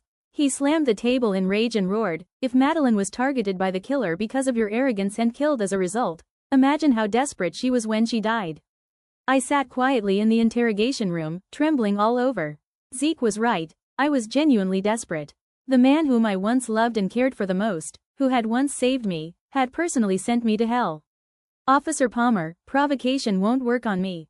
You don't understand, Madeline. In this world, I'm the one who knows her best. She's alive. Until I see her body, I won't believe any news of her death," Marcus replied calmly. He truly didn't believe I could die. On the 15th, Madeline entered Bronze Street and then disappeared. The surveillance showed she never came out again. Zeke sounded somewhat defeated, feeling Marcus was beyond redemption. On the other hand, he also felt sorry for Madeline. There might be a time discrepancy. I don't know if Officer Palmer did it intentionally. We did send Madeline to lure the killer on the nights of the 13th and 14th, but on the Lith, nobody asked her to go, Marcus said earnestly. And furthermore, she went to Hardy Lane, not Bronze Street. Zeke silently scrutinized Marcus, as if trying to see through him to see if he was lying. I stood behind Zeke, silently observing Marcus. This was ridiculous. "Tell me about Madeline. What's your impression of her?" Zeke didn't show Marcus any evidence or surveillance videos, instead asking him to describe me. What image of me did he hold in his heart? Her? Marcus sneered coldly. Innocent looking but actually deviously cunning. Zeke leaned back in his chair, quietly studying Marcus. "She's an adopted daughter who has been in love with me for years. Madeline would stop at nothing to marry me, even plotting to harm my fiancé," Marcus said, his words dripping with resentment. I stood numbly before him, wanting to slap him but feeling it was meaningless. "Bella White?" Zeke seemed to hit upon something, and he probed, "Care to disclose the feud between Madeline and Bella?" Chapter 20. Marcus frowned, as if he regretted saying too much, fearing it might cause Bella trouble. He said, "Sorry, this is our private matter, it is not convenient to disclose." Zeke said no more. An officer came over and whispered something in his ear. Apparently, Marcus's lawyer had arrived. Zeke had no choice but to let Marcus leave. Marcus stood up, straightening his clothes, maintaining his composure as if nothing could make him panic. As he reached the door, Marcus suddenly stopped. He turned back to look at Zeke and insisted, "I've mentioned it before, if you want to solve the case and catch the serial killer, stop focusing on Madeline. She's very clever, even more so than you imagine. This is just her way of forcing me to marry her, but she doesn't know she's misleading your investigation." Zeke remained silent. "She's headstrong. Once we find her, I'll educate her properly. However, if your investigation leads you astray, it's entirely your responsibility. You won't blame anyone else, right?" Marcus asked meaningfully. Zeke tapped his fingers lightly on the table, still not saying a word. I didn't know what Zeke was thinking, but Marcus was threatening him at the time. This man had the guts to threaten a cop. I knew Marcus said this not for my sake but for Bella. He feared Bella would be implicated because she was up next. I sat quietly on the nearby chair and watched Bella enter the room. It would be better to be dead, so I could witness just how cold and dark human hearts can be. "According to Mr. Flynn, you and Madeline have some personal grudges," he said. "Please elaborate." Zeke wasn't foolish. He knew how to trick Bella with the revealed information. "Maddy?" Bella's eyes reddened as she said, "She's a good girl, just a bit stubborn. I'm sorry that she caused you trouble. She's Marcus's sister, which means she's my sister too. It's our fault for failing to discipline her properly. When we find her, we'll definitely educate her strictly." Bella's acting was impressive. I felt like I was watching a drama. How could she lie so shamelessly without a hint of guilt? "Madeline likes Marcus, do you know they're not biologically related?" Zeke caught on to Bella's deliberate diversion and purposely reminded her of this fact. "They're certainly not biological siblings. I've always known she likes Marcus. On the day Marcus took me to meet her, she warned me, claimed she was Marcus's fiancé, and told me to stay away from him. She even said, if I continued to pursue Marcus, she'd have someone kill me." Bella lowered her head, and her eyes turned redder. Soon, she smiled and added, "Maddy's just being impulsive and blurting out words without thinking, she's not a bad person." Clenched my fists tightly. A surge of hatred and anger overwhelmed me, and I almost lost control. When did I last threaten her? Clearly, she was the one who had someone kill me. "Fraud. You're a fraud." I stood up and rushed over to grip her neck, desperately trying to strangle her. But it was all in vain. Around 2 or 3 months ago, I can't remember the exact date, Marcus took me home, and Maddy and I had a dispute. She pushed me down the stairs, causing severe injuries and hospitalization. I almost didn't make it. Bella sighed as if resentful. Zeke scowled and questioned, why didn't you report it to the police if you suspect Madeline of deliberate injury? She's Marcus's sister, but she's just being stubborn. I wanted to give her a chance. If I reported her, she would be punished. Maddy is young, and I didn't want to ruin her life but give her a chance to redeem herself. Bella spoke as if she were a saint. I cried out uncontrollably, struggled hard, and tried to hit her, but it was futile. Fraud, you're just a fraud. Zeke seemed lost in his thoughts, his expression unreadable. I began to worry and fear that Bella would deceive Zeke. In my memory, Marcus changed completely after he met Bella. He began to favor Bella and trusted only her. Even in real life, my friends would always betray me, eventually becoming friends with Bella. She seemed to have a natural charm that made people like and trust her, while I was the object of their disdain and abuse. Don't believe her, please. Don't trust her. She's the one who killed me. I'm begging you. I cried and pleaded with Zeke and other police officers not to believe Bella's words, but no one paid attention. Where were you on the 13th, 14th, and 15th nights? Zeke's face betrayed no emotion. Marcus thought Maddy owed me, so he asked her to lure out the killer for me. However, she only went for 2 days, probably the 13th and 14th. I'm not sure about the 15th, Bella replied thoughtfully. All right, thank you for your cooperation, Ms. White. Dawn, escort Ms. White out. Zeke stood up. His attitude towards Bella had significantly improved. I knew she had convinced Zeke. Everyone believed her words. Chapter 21. Sitting dejectedly in the interrogation chair, I looked helplessly at Zeke, who was organizing his notes. It wasn't me, I croaked. My voice was hoarse as the last bit of hope seemed to evaporate. I wish the police could uncover Bella's true nature and clear my name. If they did, I would be it, but now it appeared that the truth would never come to light.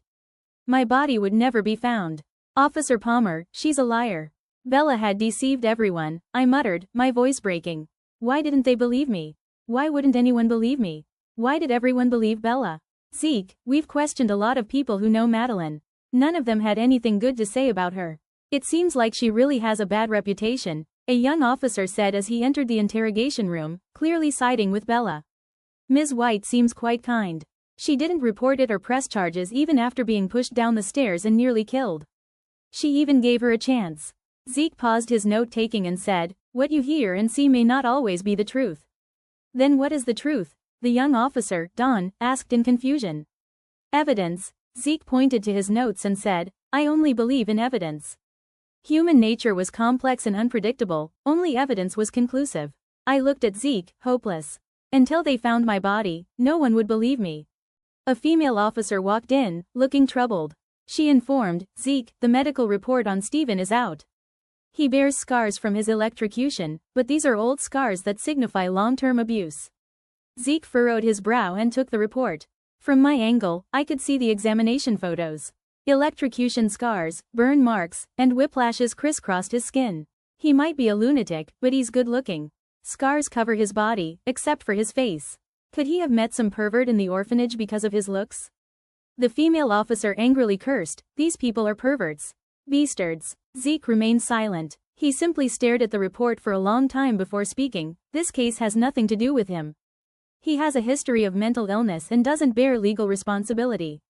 Besides, he has no guardian, so he's not our concern. The female officer understood Zeke's implication they needed to release him. Zeke, a mentally ill individual like him, poses a significant threat. What if he hurts someone again? Dawn was worried. He's a murderer. He's a murderer. I shouted at Zeke. Why are they releasing him? Just because he's mentally ill, does that mean he can kill without consequences? He's a murderer. No matter what he went through, he was still a murderer. That's no excuse for the crimes he committed. He'd killed so many innocent women. Did he ever lose control and harm anyone before attacking Lance? Zeke asked. Dawn shook his head and said, no, he never did. Those people went to the abandoned orphanage and provoked him first, Zeke explained on Stephen's behalf. Clearly, Zeke didn't think Stephen did anything wrong. I was powerless to explain. Therefore, I stormed out of the interrogation room in frustration. Zeke was a fool. He let the murderer walk again and again. His good intentions would lead to more innocent girls being killed. Outside the police station, I stood in the wind and could feel the biting cold. It was a bone-chilling cold. Stephen was released. He stood in the cold wind and shivered. He was clearly freezing, too. The weather had turned cold, with significant temperature differences between day and night. Stephen wore only a tattered sweatshirt, ill-fitting pants, and worn-out shoes. "Stephen, someone's here to bail you out." Zeke had caught up with him from the police station. He lit up a cigarette. He was surprised that someone would come to bail out a mentally ill patient who was living in an abandoned orphanage. I fearfully kept my distance from Stephen, hiding at the entrance and watching him. Stephen kept his head down, but he suddenly looked up, glancing in my direction with a flash of astonishment. I shrank back in fear, almost forgetting that I was already dead and invisible. However, his gaze seemed to indicate he could see me. Soon, Stephen averted his eyes and looked down in disappointment. A black Maybach stopped at the police station entrance. A middle-aged man got out of the car and looked kindly at Stephen. He told him, "Mr. Stephen, it's time for you to go home." Stephen warily looked at the man, clearly resisting the idea and wanting to run away. Two bodyguards got out of the car. They forcibly dragged Stephen into the car, despite his struggles. The bodyguards entered the car from either side and drove off. The cigarette in Zeke's hand glowed faintly. I couldn't tell what he had in mind. Was he as shocked as I was, standing there for a long time and couldn't snap out of his trance? "Mr. Stephen?" Someone actually respectfully addresses a mentally ill, homeless man who grew up in an orphanage as Mr. Stephen. Chapter 22. Officer Palmer, is it true you released that lunatic? Marcus asked, visibly upset, as he walked out of the police station with Bella clinging to him. Bella seemed frightened as she hid in Marcus's embrace. Marcus took off his coat and lovingly wrapped it around Bella. He asked, "Are you cold?" Bella nodded weakly. "Mr. Flynn, the suspect has a guardian who posted bail. They also mentioned that you can address any issues your friend may have, and they will cover all medical and other expenses." Zeke handed Marcus a business card. Marcus glanced at the card. His expression changed before he frowned and muttered, "Russell Colton?" The Coltons stared at Marcus in astonishment. The Coltons? The Coltons were at the pinnacle of the business world. They were the absolute wealthiest. The Flynns couldn't compare with them. How could someone from the Coltons grow up in an orphanage and be mentally ill? Thinking about Stephen's identity, I couldn't stop trembling. With the Coltons' powerful backing, could he have gotten away with killing so many people because someone was covering for him? It turned out that someone was cleaning up his mess. What now? Where has my body been? Would the truth about my death ever come to light? He's a Colton? Bella was equally stunned. It took a long time for her to speak again. Someone from the Coltons is a lunatic. I never heard of that. Marcus frowned and spoke in a low voice. 3 years ago, Russell's eldest son, grandson, and granddaughter died in a car accident.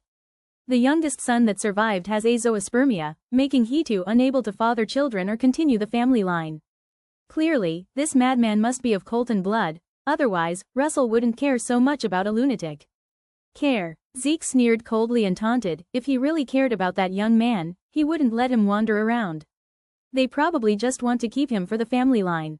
Marcus said nothing, disinterested in the Coltons' affairs and unwilling to get involved. He said, "Officer Palmer, since you've got this figured out, focus on the killer. You can stop worrying about Madeline."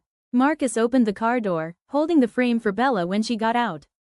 His every gesture showed his love and care for Bella. "We're getting married. She'll definitely show up at the wedding." Marcus seemed confident. I laughed bitterly. Marcus planned to use his wedding to lure me out. "Congratulations," Zeke said meaningfully as he looked at Marcus. "I hope this is just Madeline playing a prank, and she will show up at your wedding safe and sound." "Keep dreaming." I stood by and mocked Marcus. I would never come back, and I would never show up before him again. Marcus got in the car and drove away. I stood there, not knowing where to go. A wandering spirit, that's what I had become. Even in death, my soul had no idea where to go. "Madeline, where are you?" Zeke glanced up at the sky and abruptly asked. I turned to Zeke and said with a smile, "TM dead. I don't even know where my body is." "Zeke, something's happened." A young officer ran out of the station, panic-stricken. He revealed, another woman's body was found by the Cynic River, same Mo. Red dress, frequented nightfall bar, sexually assaulted before death, suffocated. Zeke frowned. He threw his cigarette butt away and said, "God damn it. What a beastard." Furious, he lost control and smashed a nearby trash can. He hated his own helplessness as he failed to catch the killer. So many innocent women had fallen prey. The complete removal of the victim's facial skin made identification impossible. Zeke calmed down. He stood in silence and said, "Let's have a look." I followed Zeke in a panic. In my final moments, I remembered that the killer had tied up several other women. Before I died, I saw several women in red dresses huddled in the corner. There are survivors, Zeke. There are survivors. Go to that abandoned orphanage. Search that place. I shouted anxiously behind Zeke. There were still people around. The killer took one at a time, but he kept the rest tied up. There must be survivors. Zeke, there are survivors. One shouted, trying desperately to make him hear me, but it was useless. We were like people from two different worlds. He couldn't feel Hay's presence. It's strange. This body contains an item that once belonged to Madeline. We identified the left earring as the one Madeline wore the day she went missing. A female officer returned from the scene and reported it to Zeke. Chapter 23. Is it possible that we've looked at the whole case in the wrong direction? The murderer isn't a man but a woman. Maybe it's Madeline herself? Lily Atkinson, the female officer, voiced her suspicions. Zeke didn't say anything. I desperately tried to explain, but to no avail. They couldn't hear my cries, and they couldn't explain why that murderer would put my things in bits and pieces on so many victims. First the bracelet, then the earrings. What was that maniac trying to do? I followed Zeke to the Cynic River. It was a relatively desolate area, located far away from that abandoned orphanage. Obviously, the murderer had killed the game and dumped the body. The bodies had made their way downstream to this isolated location. Standing by the river, I still covered my eyes in fear when I looked at the corpse that was covered with a white cloth. You see, I'm a coward even after I'm dead and turned into a spirit. The earrings are indeed Madeline's. The last corpse had Madeline's bracelet. This corpse has Madeline's earrings in question. What is the murderer trying to express? Don pointed it out suspiciously and said, maybe Lily gets it right that the murderer is Madeline. Even if it's not Madeline, it's definitely related to her. She's missing now. Her friends have collectively claimed that she is alive and has gone into hiding. Maybe she's the murderer, or the murderer's accomplice. Don said it angrily. Lily walked over and concluded, those people claimed that Madeline liked Marcus, and she would stop at nothing to marry him. Maybe she knew the murderer. After he killed someone, she intentionally left something of her own to provoke Marcus, and Bella, right? I looked helplessly at Zeke and desperately shook my head. No, it wasn't me, I didn't do that. Zeke was silent for a long time before he declared, issue a wanted notice for Madeline. The last glimmer of hope in my eyes dashed in that instant. With an ironic gaze, I looked at those police officers in front of me and turned away powerlessly. They don't trust me. These officers even belittled me and issued a wanted notice. I wonder whether they'll overcome their guilt for suspecting me when they find my body later. All of that doesn't matter to me anymore. No one trusted me. No one believed I was dead. No one believed that I was killed by Bella. Everyone trusted Bella's claims. Without realizing it, I returned to my former home. This was the place where my family lived prior to my parents' accident. My family wasn't rich, but we lived comfortably and led a happy life. Until I was 18 years old, I thought I was the happiest little princess in the world, and my parents kept me company. I had a bright life and future ahead of me. But it was all ruined. I can never go back to the old days. Walking down the street in a state of despair, I let the endless stream of vehicles rush through my body. After my death, the situation became even more desperate. I don't even have the right to die as a wandering spirit. Maddy. Where are you? I'm begging you. Please come back to me, okay? Downstairs in the neighborhood, I vaguely heard someone crying. Her figure was thin. That woman who squatted downstairs had been constantly calling for my name. I stood under the street lamp. At that moment, I felt that my body was shaking. Rosalie was there. She was both my childhood friend and my best friend. She was calling my cell phone number over and over again, which had long since become unreachable. Maddy, don't scare me. Please don't scare me, she kept muttering to herself. Her voice was muffled due to her tears, and she kept pleading with me not to scare her, urging me to return to her. I was at my wit's end and kneeled beside her, desiring to embrace her but being incapable of doing so. Rosa, I'm here, I'm right next to you, I cried out and said, don't cry, I'm here with you. But she couldn't hear me. Maddy, I will find out. I swear that I'll find out the truth and avenge you. Rosalie's voice was hoarse as if she had made some decision. Rosa, I have some bad feelings about this, as my instinct told me that something awful was going to happen. Rosalie was the only person who cared about me. I can't let anything happen to her. I followed behind her and shouted her name in panic, but she didn't glance back. Rosalie wiped her tears decisively as she called someone, asking, did you find out? Today, the police found another body. The earrings worn by the victim belonged to Madeline. The police couldn't confirm the identity, but the DNA comparison showed that the deceased was not Madeline. Rosalie studied medicine, and she had a friend who was a forensic doctor, so finding out was not difficult. Please contact Zeke for me. And told him that I had been in and out of the Nightfall bar for a while. I can be his bait to lure out the murderer and ask him to contact me. If he disagrees, I will go by myself, Rosalie spoke firmly. Have you lost your mind? I shouted loudly at her, thinking Rosalie was crazy. How could she go and provoke that murderer? Rosa, I'm begging you. Please don't go, I cried and followed her, begging her not to go. Please, you're the only one I have left. I followed her around nervously, but she seemed to have made up her mind. Chapter 24. At a street cafe, Zeke probably didn't expect Rosalie to force him to meet in this manner. He showed up in rage. I understand that you want to find your friend, but you're very wrong to employ this method. Zeke frowned and lectured her. So tell me, what's the correct way to get things done? Should I wait for the police to solve the case? It's been ages. How desperate must she be if she's been waiting for someone to save her? Rosalie lost some control of her emotions and shouted at Zeke. Zeke's complexion looked grim as he rubbed his eyebrows. I understand your feelings. You don't understand. Rosalie interrupted Zeke. Zeke fell silent. He looked at Rosalie and stopped talking altogether. If I hadn't filed the police report about Maddy's disappearance, no one would have called, and you wouldn't have filed a case. She doesn't have any parents or anything else in her life. She only has me. If I don't care about her, she will truly disappear. Rosalie's eyes had turned red, but she stubbornly clenched her hands. I knew that she must be very sad right now. Because her body was shaking. Rosa, I'm begging you. Don't do anything impulsive. I can only implore Rosalie to avoid acting rashly and becoming the bait. She should just forget about me and live her own life. However, Rosalie was determined to find me. Don't promise her, Zeke. Don't do it. I cried and begged Zeke not to agree. Zeke remained silent for a long time and finally spoke. I'm sorry. I don't understand your reason, nor do I understand Madeline well. From the statement given by Marcus and his friends, your friend isn't a good person, and she is vile. Bullsh asterisk. Rosalie shouted angrily. Those people are demons and scuns. Who are they to say that Maddy is a bad person? What qualifications do they have? They're the ones who hurt Maddy from the start. Marcus is a rapist. Aren't you a cop? You should go and arrest him. Go. Rosalie lost control and violently pushed Zeke away. In tears, she demanded that he arrest Marcus. Zeke was overwhelmed with her response. He's probably not very good at dealing with girls' emotions. When Rosalie cried, I cried along with her.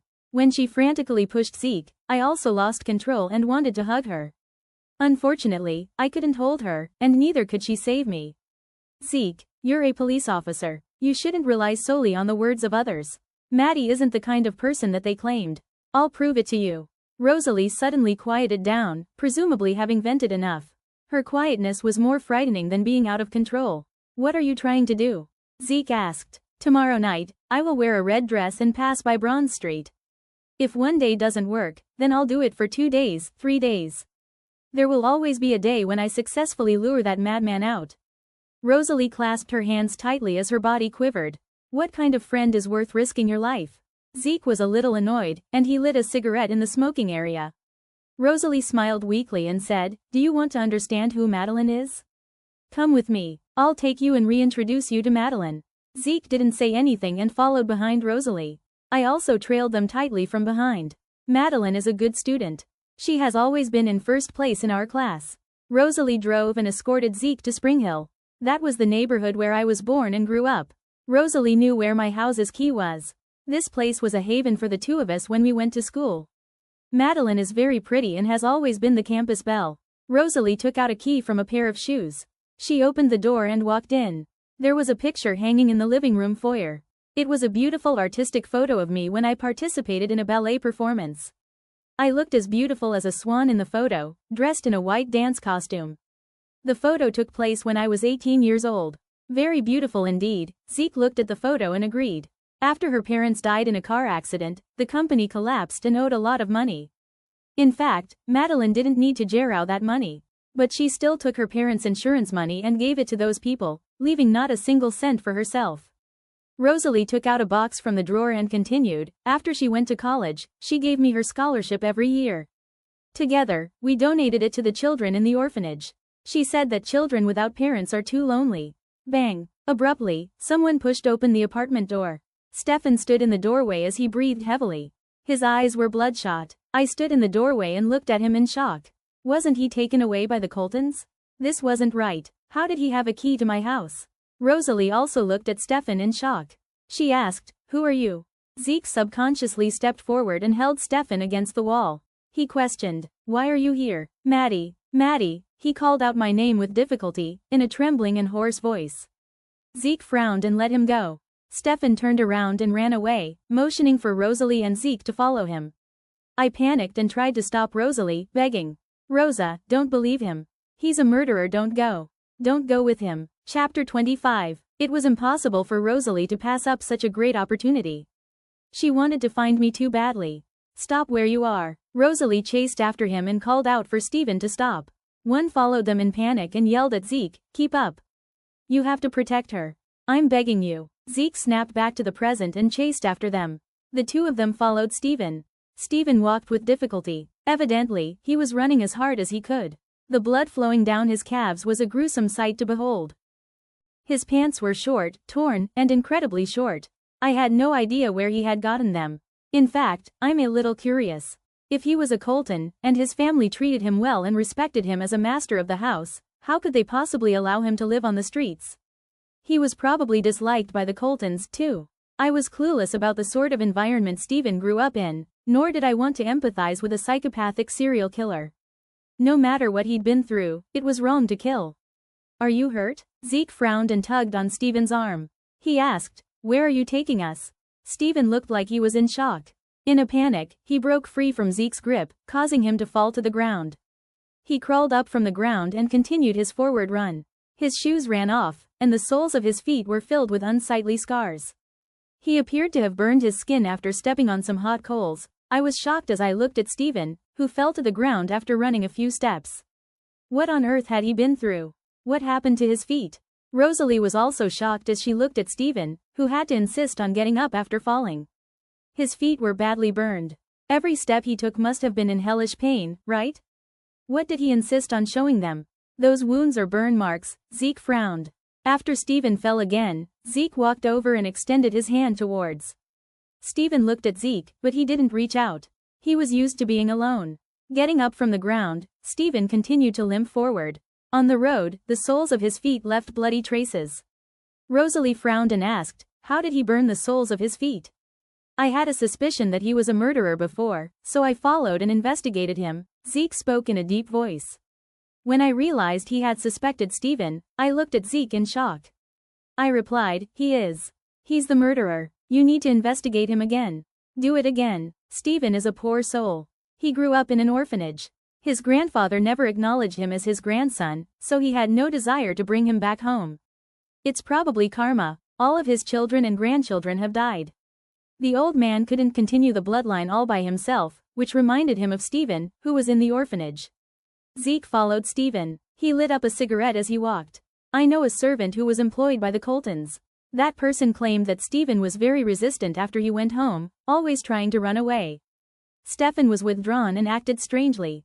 He was often irritable and had a tendency to inflict harm on others. In order to prevent him from running away and disgracing the family, his grandfather used many methods, such as breaking his legs, imprisoning him, and locking him up in the basement as if he were a beast and forcing him to leave a descendant for the family." "You mean?" Rosalie covered her mouth in shock and stared at the limping Stephen. "Did his grandfather intentionally burn the wounds on his feet to keep him from fleeing?" she questioned. Zeke didn't say anything, but the look in his eyes was filled with pity. So what if he was the heir to a wealthy family? The strange and withdrawn Stephen was not a human but a machine for breeding offspring for his grandfather. Russell Colton had designated a woman to bear him a child, after which he could permanently vanish from Baytown. I followed Zeke and gave Stephen a complicated look. "Don't empathize with a murderer." My voice was a little hoarse. Maybe this man is pathetic, but the woman he murdered were even more pathetic. I didn't know what Stephen was trying to accomplish by using me to trick Zeke and Rosalie out of the house. I wasn't sure if Stephen had any help, but it was always safer with Zeke around. It was unclear how long I had walked. Stephen had stumbled back to the abandoned orphanage. I looked around in shock. I vaguely remembered back in the street, where someone was dragging me to this orphanage. Did Stephen want to show them the crime scene? What's here? Zeke frowned and looked around warily. Stephen ignored Zeke. He pushed open one dormitory door after another with force. There was nothing. I thought he was pretending to be crazy. Finally, in an abandoned dormitory on the second floor, I saw a figure in a red dress. The back of the figure looked a lot like mine. She was in a red dress, just standing there as if she were looking out the window. I was breathing heavily, and my whole body was shaking. But I wasn't sure if that was my body. Chapter 26. Rosalie shivered in fear, hiding behind Zeke. She couldn't bring herself to look.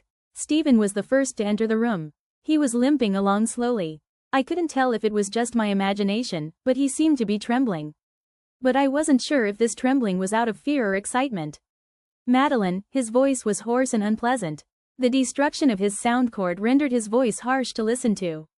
Is it Madeline? Zeke frowned. He called out as he switched on his phone's flashlight. Bang! With a thud, the woman standing there collapsed to the ground.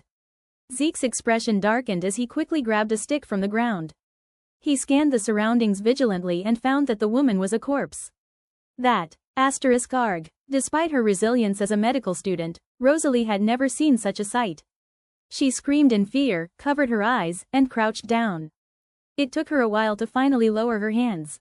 She tearfully pleaded, Zeke, my legs are numb. I can't look at her. Please check if it's Madeline. She dared not look at the body, fearing it might be me. And neither did I. Taking a deep breath, I summoned the courage to approach that corpse with Zeke. Zeke exhaled a breath of relief as soon as he saw the face clearly. However, my body became tense. It wasn't my body. Stephen retreated and fell to the ground, his gaze erratic and his eyes gradually heating up. Suddenly, as if going mad, he ran out of the dormitory, shouting at the surroundings. Come out, show yourselves. I watched Stephen in horror, but unsure if he was mentally unstable and possibly suffering from dissociative identity disorder. Could it be that he didn't know he had killed so many people? It's not Madeline. Zeke dropped the stick. He furrowed his brows as he called the police station. Soon, the sound of sirens filled the air. Rosalie sat despondently on the ground. She suddenly broke down into tears. Maddy, where's Maddy? She couldn't bring herself to look at the body, yet she felt relief knowing it wasn't me.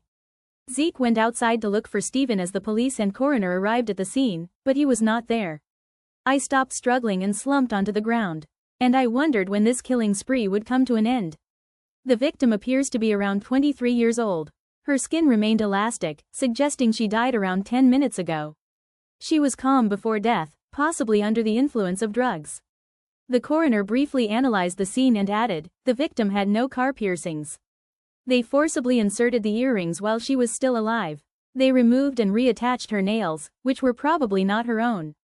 Listening to the coroner's analysis, I weakly smiled. How could she have died just 10 minutes ago, when it took Stephen half an hour to bring us here? Suddenly, I looked up and started trembling all over. Could it be that there was more than one murderer? Does Stephen have an accomplice? Or were there two perpetrators with strikingly similar methods? Following his colleagues back to the station, Zeke immediately ordered a search for Stephen. End him, but don't startle him. Just bring him back. From his behavior, he knows there's a body at the orphanage, but he doesn't know the exact location. Rosalie shivered as she held a cup of water and had a coat draped over her shoulder. I sat beside her and leaned on her shoulder. If she knew that souls truly existed in this world, would she be scared to sleep at night? I chuckled weakly as I rested my head against Rosalie's shoulder, lost in thought. All of this felt like a nightmare. When I woke up, where would I go from here? Captain Palmer, the results are out. None of the fingernails on the corpse belonged to the victim. After conducting the test, we determined that the fingernails on the corpse did not belong to the victim. It belonged to. His colleague hesitated to continue. Zeke frowned and urged, go on. They belong to Madeline. I watched as Zeke dropped the cigarette butt he was holding, sparks flying as it hit the ground. His colleague's shock was probably because they suspected me of being the killer a few days ago. What kind of killer would pull out their own nails and place them on the victim's body? Chapter 27. Rosalie's hand trembled, and the glass shattered on the floor. She stood up abruptly, her lips turning pale. What? Whose nails are they? After asking that, Rosalie seemed to lose control. She threw on her coat and ran outside in a frenzy, torn between fearing my death and my torture. I cried profusely and reached out to stop her. She was all I had left. Don't go, Rosa, don't go. Zeke quickly grabbed Rosalie's wrist and stopped her. Calm down. Maybe this is just a distraction from the killer. Maybe she's still alive. Don't act recklessly. Rosalie kneeled weakly on the ground. She clutched Zeke's leg and began crying bitterly. Please, please find Maddy quickly, please. I can help. I can lure him out, please. Rosalie cried, begged the police to find me quickly, and pleaded with them to continue the investigation. She couldn't bear to imagine the pain I might be going through. I crouched on the ground, trembling with fear, unable to recall what the killer did to me before my death. He pulled out my nails and shattered my finger joints, making my hands look less terrifying. Perhaps the memories were too painful, I couldn't remember where I died. All I could do was cry and plead with the police, along with Rosalie, to solve the case quickly.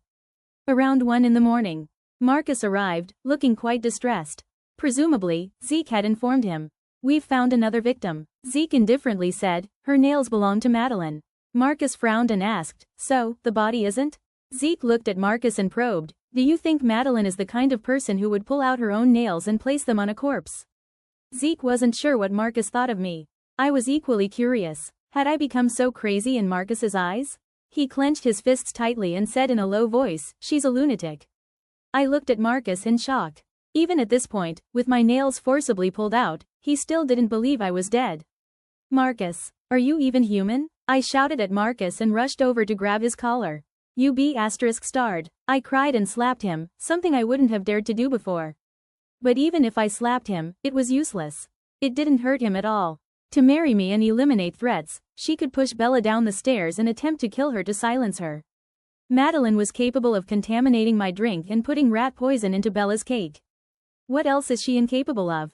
Marcus's eyes reddened, seeming somewhat out of control. You're talking nonsense. At this point, you're still slandering Maddy. Do you realize that your claim that Maddy didn't disappear has caused a delay in the police investigation? It's your fault. Everything happened because of you. Rosalie cried out, rushing up and slapping Marcus across the face. If anything happens to Maddy, you're the murderer. You're an accomplice. You bastard. You've done so many disgusting things to Maddy. What kind of man are you? Rosalie cried out, hitting Marcus. Marcus just stood there, letting Rosalie hit him. Rosalie, what gives you the right to hit Marcus? Bella also rushed in, pushing Rosalie away. I panicked and tried to protect Rosalie, but Bella was too strong. Rosalie stumbled backwards and fell. I reached out to try to catch her, but I could only watch as she slipped through my hands. Luckily, Zeke rushed forward and caught Rosalie. Zeke frowned and asked, Marcus, do you have any evidence for those accusations? What evidence do you require to let us go? We're getting married soon. You can't stand to see others happy, can you? Bella seemed to have gone mad too, lifting her hair to show the police her scar while her eyes were red with tears. This is the scar from when Maddy pushed me down the stairs. And there's proof of me getting my stomach pumped at the hospital. What more evidence do you need? Marcus hugged Bella tenderly, comforting her in a low voice. He said, Bella, don't be afraid. Relax, don't panic. It's okay, I'm here. Maddy just wants me dead. She just wants to torment us. When will she ever stop? Bella cried out, burying her face in Marcus's chest. Her acting skills were spot oil. I numbly looked at Marcus. In his eyes, he only trusted Bella. Bella's acting was so good that he wouldn't believe me. Officer Palmer, Bella, and I have moved up our wedding. Here's the invitation. If you want to catch Maddy, come to our wedding the day after tomorrow. Marcus handed Zeke an invitation and left with Bella in his arms. Marcus, if Maddy is really dead, will you regret it? Rosalie sat on the ground and asked. Marcus stopped in his tracks. He turned around to look at Rosalie and said, if she's dead, I'll bury myself along with her. If she doesn't and she's behind all this to torment Bella, I'll send her to a mental hospital. She'll never come out. Chapter 28, Bury yourself with her? Haha, don't sully Maddy's path to reincarnation, Rosalie said weakly, struggling to stand up. Marcus, you will regret this when you finally see the true face of the woman in your arms. I stood behind Rosalie, my voice hoarse as I spoke. Marcus, those who betray genuine love are destined to suffer consequences. Marcus averted his gaze, his eyes flickering. He said, you'll know the truth at my wedding the day after tomorrow. He was still so stubborn, believing I wasn't dead. Leaving the police station, Marcus let go of Bella's hand, looking somewhat despondent. Marcus. Bella noticed his mood. She anxiously supported him, nearly causing him to bump into the iron gate. Marcus waved her off and said, I'm fine. Marcus, do you think, could something have really happened to Maddy? Bella asked softly, testing the waters. I didn't know why I followed them out, maybe because I wanted to tear these two in pieces. No. Marcus suddenly lost control and yelled at Bella. She's not dead. Bella was startled, her face paled. Marcus regained his composure. He rubbed the center of his brows and said, "I'm sorry. Bella, you should go back. I have some matters to attend to." Bella's eyes welled up with tears, and she asked, "You have feelings for her, right?" "Marcus, be clear with me," Bella cried as she chased after him. "You said you only see Madeline as a sister. What are you afraid of? If she's dead, wouldn't that be perfect? She'd never bother us again." Marcus abruptly stopped. He looked over his shoulder and frowned at Bella. He insisted, "She's not dead. She will show up at our wedding the day after tomorrow." "What if she doesn't come?" Bella asked guiltily. "No, she'll come." Marcus seemed possessed, repeatedly insisting that I would appear. I scoffed coldly at Marcus, thinking he must be suspecting that I was dead too. What kind of maniac would pull out all 10 of their fingernails and place them on someone else's body? Marcus knew I'd scream at the sight of bugs, let alone commit murder. He couldn't be delusional enough to think I was the serial killer. Marcus sent Bella back with the driver. Then he walked alone down the nighttime streets. I followed behind him, mocking him silently. "I'm dead. Shouldn't you feel relieved?" My voice was hoarse, and I knew Marcus couldn't hear me. However, he abruptly stopped and turned around. Following that, he dejectedly turned back, weakly rubbing his forehead. He took out his phone and opened the WhatsApp chat page. For the first time, I saw Marcus's phone, and he had my WhatsApp pinned at the top. How absurd. Was he afraid he couldn't find one quickly enough to bully me? Or did he want to humiliate me as fast as possible? "Madeline, you've won." Marcus's voice was hoarse as he sent a message. "Come back. If you come back, I'll call off the wedding with Bella." He leaned against the wall, looking as if he were begging or feeling regret. Maybe those fingernails really scared him. Looked at Marcus mockingly, standing right in front of him. "When I loved you, you pushed me into the abyss. Marcus, killed me." Marcus kept sending messages, but I would never reply. "Marcus, I'm dead. No one can save me now." Now, the despair was nothing compared to when I was alive. I still remember the day Marcus found out I liked him. His gaze was filled with disgust. "I think of you as a sister. My family has taken care of you, and you harbor such filthy thoughts?" He tore up my love letter, looking at me with reproach. "Focus on your studies. Don't let me catch you in a relationship before you get into college." Back then, Marcus's gaze was truly despair-inducing. What Marcus didn't know was that when he tore up my love letter, I had already given up on him. He was the one who kept holding a grudge over what happened back then and refused to let me go. Whenever I grew close to other boys, he would humiliate me. If a boy confessed to me, he would slander me. For a long time, I doubted myself, wondering if it was really that terrible for him to hate me so much. "Madeline, where the hell are you?" Marcus was now frustrated and angry. He yelled into the night, "You've won, all right? Madeline, you've won. You've managed to scare me. Come back, come back." Marcus crouched on the ground, repeatedly sending messages, begging me to return. I looked at his pathetic state and suddenly found it amusing. What was this? Fear? What's the point of doing all this now? I suddenly felt expectant and eager for the day when Marcus discovered my corpse would arrive. And eagerly anticipated the day Marcus discovered that Bella was the cause of my death. I longed to see his expression. Moreover, I also looked forward to Marcus knowing the whole truth, that I never pushed Bella down the stairs, and that I never harmed anyone. Instead, they were the ones who bullied me behind the scenes. Chapter 29. Marcus didn't go home. Instead, he headed towards Hardy Lane and Bronze Street. I had no idea what he was planning, but I followed him aimlessly, step by step. Perhaps I was just too eager to see his reaction when he finally knew the truth. Would it be regret, relief, or an immediate rush to protect Bella? "Marcus, did you ever have any feelings for me at all? What were you thinking while you were bullying me? Did you even take advantage of me without any remorse?" I stood behind Marcus, asking repeatedly. Even though I knew he couldn't hear me, I still clung to the hope of an answer, a resolution. "Marcus, we haven't found any trace of Madeline." The police confirmed that we had indeed taken Madeline to Hardy Lane on the 13th and 14th, as we had confessed to doing. The police, however, informed us that the surveillance footage revealed Madeline's presence on the 15th, when she went to Bronze Street. I watched the footage too. Madeline indeed came alone. Marcus's close friends showed up and reported the findings. I coldly watched the two of them, wondering if they were genuinely clueless or just putting on an act. On the day I disappeared, I heard their laughter and banter through my earpiece. I distinctly heard them claim, "A woman like Madeline isn't even worth a pervert's attention." What was she doing there alone on the 15th? Marcus's expression darkened as he looked around. Did the surveillance camera capture her leaving? Vince Hines's confidence wavered as he detailed, "The police focused on a cleaner who was seen dragging a large trash bin out during the time Madeline went missing. There was no sign of Madeline." He then asked quietly, "Marcus, could something really have happened to Madeline?" Marcus's face turned pale, and he started to panic. He denied, "Don't talk nonsense. She's not dead." He took a step back and leaned against the wall. I stood there watching Marcus, feeling a sense of sorrow. Vince continued, "TM not the only one who claims this, but a woman like Madeline would stop at nothing to achieve her goals.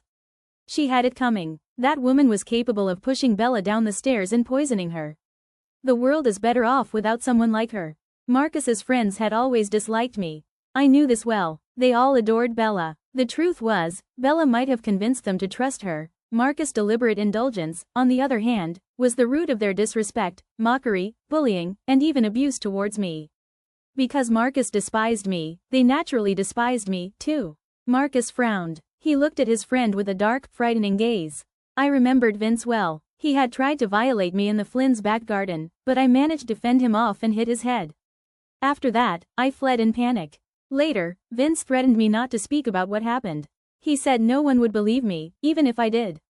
To ensure that no one would believe me, he began spreading rumors among Marcus's friends, slandering and ruining me in an effort to protect himself. He understood that discrediting me would turn his actions into just another lie, one that no one would believe. And that's exactly what happened. Vince was a distant relative of Marcus.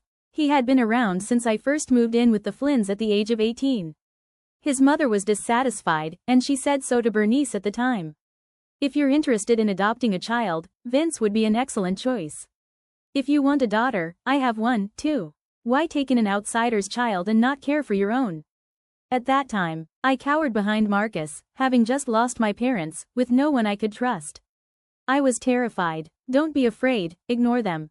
There's something wrong with their minds," Marcus said, holding my wrist and leading me to a room on the second floor. "From now on, this is your home." I quietly looked at Marcus. At that moment, my reliance and feelings for him reached their peak. But everything shattered when he found the love letter I sent him. All these years, I never understood why Marcus reacted so strongly and disdainfully towards me. It was just the innocent affection of a young girl. Why did it lead to his years-long hatred towards me? Chapter 30. "You're just a freeloader, stop clinging to my cousin," Vince taunted. We were classmates during our freshman university, though not in the same department, both of us were freshmen. I was meek, and I ignored his taunts. Vince persisted. "Madeline, why are you always so arrogant? The Flynns have taken you in as an orphan. Marcus keeps you around as his personal slut, but do you really think of yourself as a lady?" Vince's friends were laughing at me along with them. "She's indeed a lady, but a lady of the night, not a noble lady." At that moment, my face flushed with embarrassment, and I was on the verge of crying. Vince and his friends surrounded me and hurled harsh insults at me. I panicked and wanted to flee. When I turned around, I saw Marcus standing nearby with a dark expression. Desperately, I looked at him and asked for his help. It was the first time he had been so indifferent towards me. Marcus merely cast me a disdainful glance before walking away. Because of his indifference, Vince became even more audacious towards me. Finally, on my 20th birthday in autumn, during Bernice's birthday banquet, Vince took his chance and pinned me down in the backyard bushes. He pressed against me. His voice was dripping with disgust and menace as he asked, "Madeline, so many men can touch you. Why don't you let me have a go too? You can't let Marcus be the only one who gets to sleep with you. Let me have a turn, him?" I struggled to push him away, but he wouldn't budge. He covered my mouth before I could scream. Vince warned, "If you dare to scream, I'll kill you." I wasn't afraid of dying, but he was too strong. "Madeline, everyone can tell. You like Marcus. His family kindly took you in, but you're repaying their kindness with betrayal. Still thinking of forcing him to marry you with some engagement contract?" Vince sneered coldly as he watched me struggle. He spoke again, "I'll tell you the truth. It's Marcus who sent me here to teach you a lesson. He wanted you to remember your place. You're just a dog raised by the Flynns." I slowly gave up struggling. My eyes were filled with despair.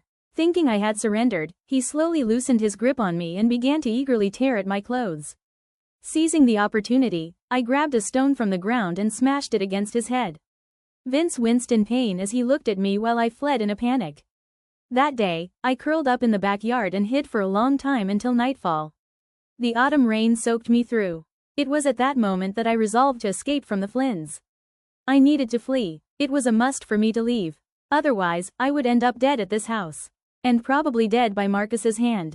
I studied desperately, striving to earn various honors and scholarships, but no matter how hard I tried, I couldn't overcome their slander. Rumors circulated at school that Marcus had become an item with Elle. They were a perfect match. They depicted me as the one who defamed Bella, the malevolent individual who orchestrated schemes against her. Vince led the accusations. He accused me of being promiscuous, claiming that I flirted with various men and seduced him. I couldn't explain myself, and I knew it was a trap. The more desperately I tried to explain and clear my name, the deeper I fell into their trap. They mercilessly mocked me, trampled on my dignity, and gradually pushed me to my death. In the third year of university, there was an opportunity for a student exchange program at school. They required excellent academic performance and other outstanding qualities. I looked at that opportunity with hope, thinking that as long as I could fight for it, everything will be fine when I leave. But I watched helplessly as Marcus took away the opportunity I fought so hard for and gave it to Bella's cousin, Lillian White. I cried out hysterically, asking him why did he loathe me so much yet refuse to let me go? Marcus said, "You'll have many more opportunities in the future. There's no need to study abroad. Lillian has been in poor health since she was a child, and she values this opportunity greatly. Can't you just let her have it?" Let her have it. Bella always had to have everything. Why? I had asked Marcus why. What right did she have? He claimed, because my family supports you. We provide you with a place to stay and food. My family has been kind to you, and you'll never be able to repay it in this lifetime. It's just a student exchange opportunity. What right do you have to make a fuss with me? That day, I sat despondently on the ground like an abandoned stray dog. The end. And that's a wrap on today's reading here at Booked for Drama. If you felt anything, rage, swoon, secondhand heartbreak, let me know in the comments. Don't forget to like, subscribe, and share with your fellow drama lovers. If you have any requests, drop them in the comments. Until next time, keep reading, and keep the drama on the page.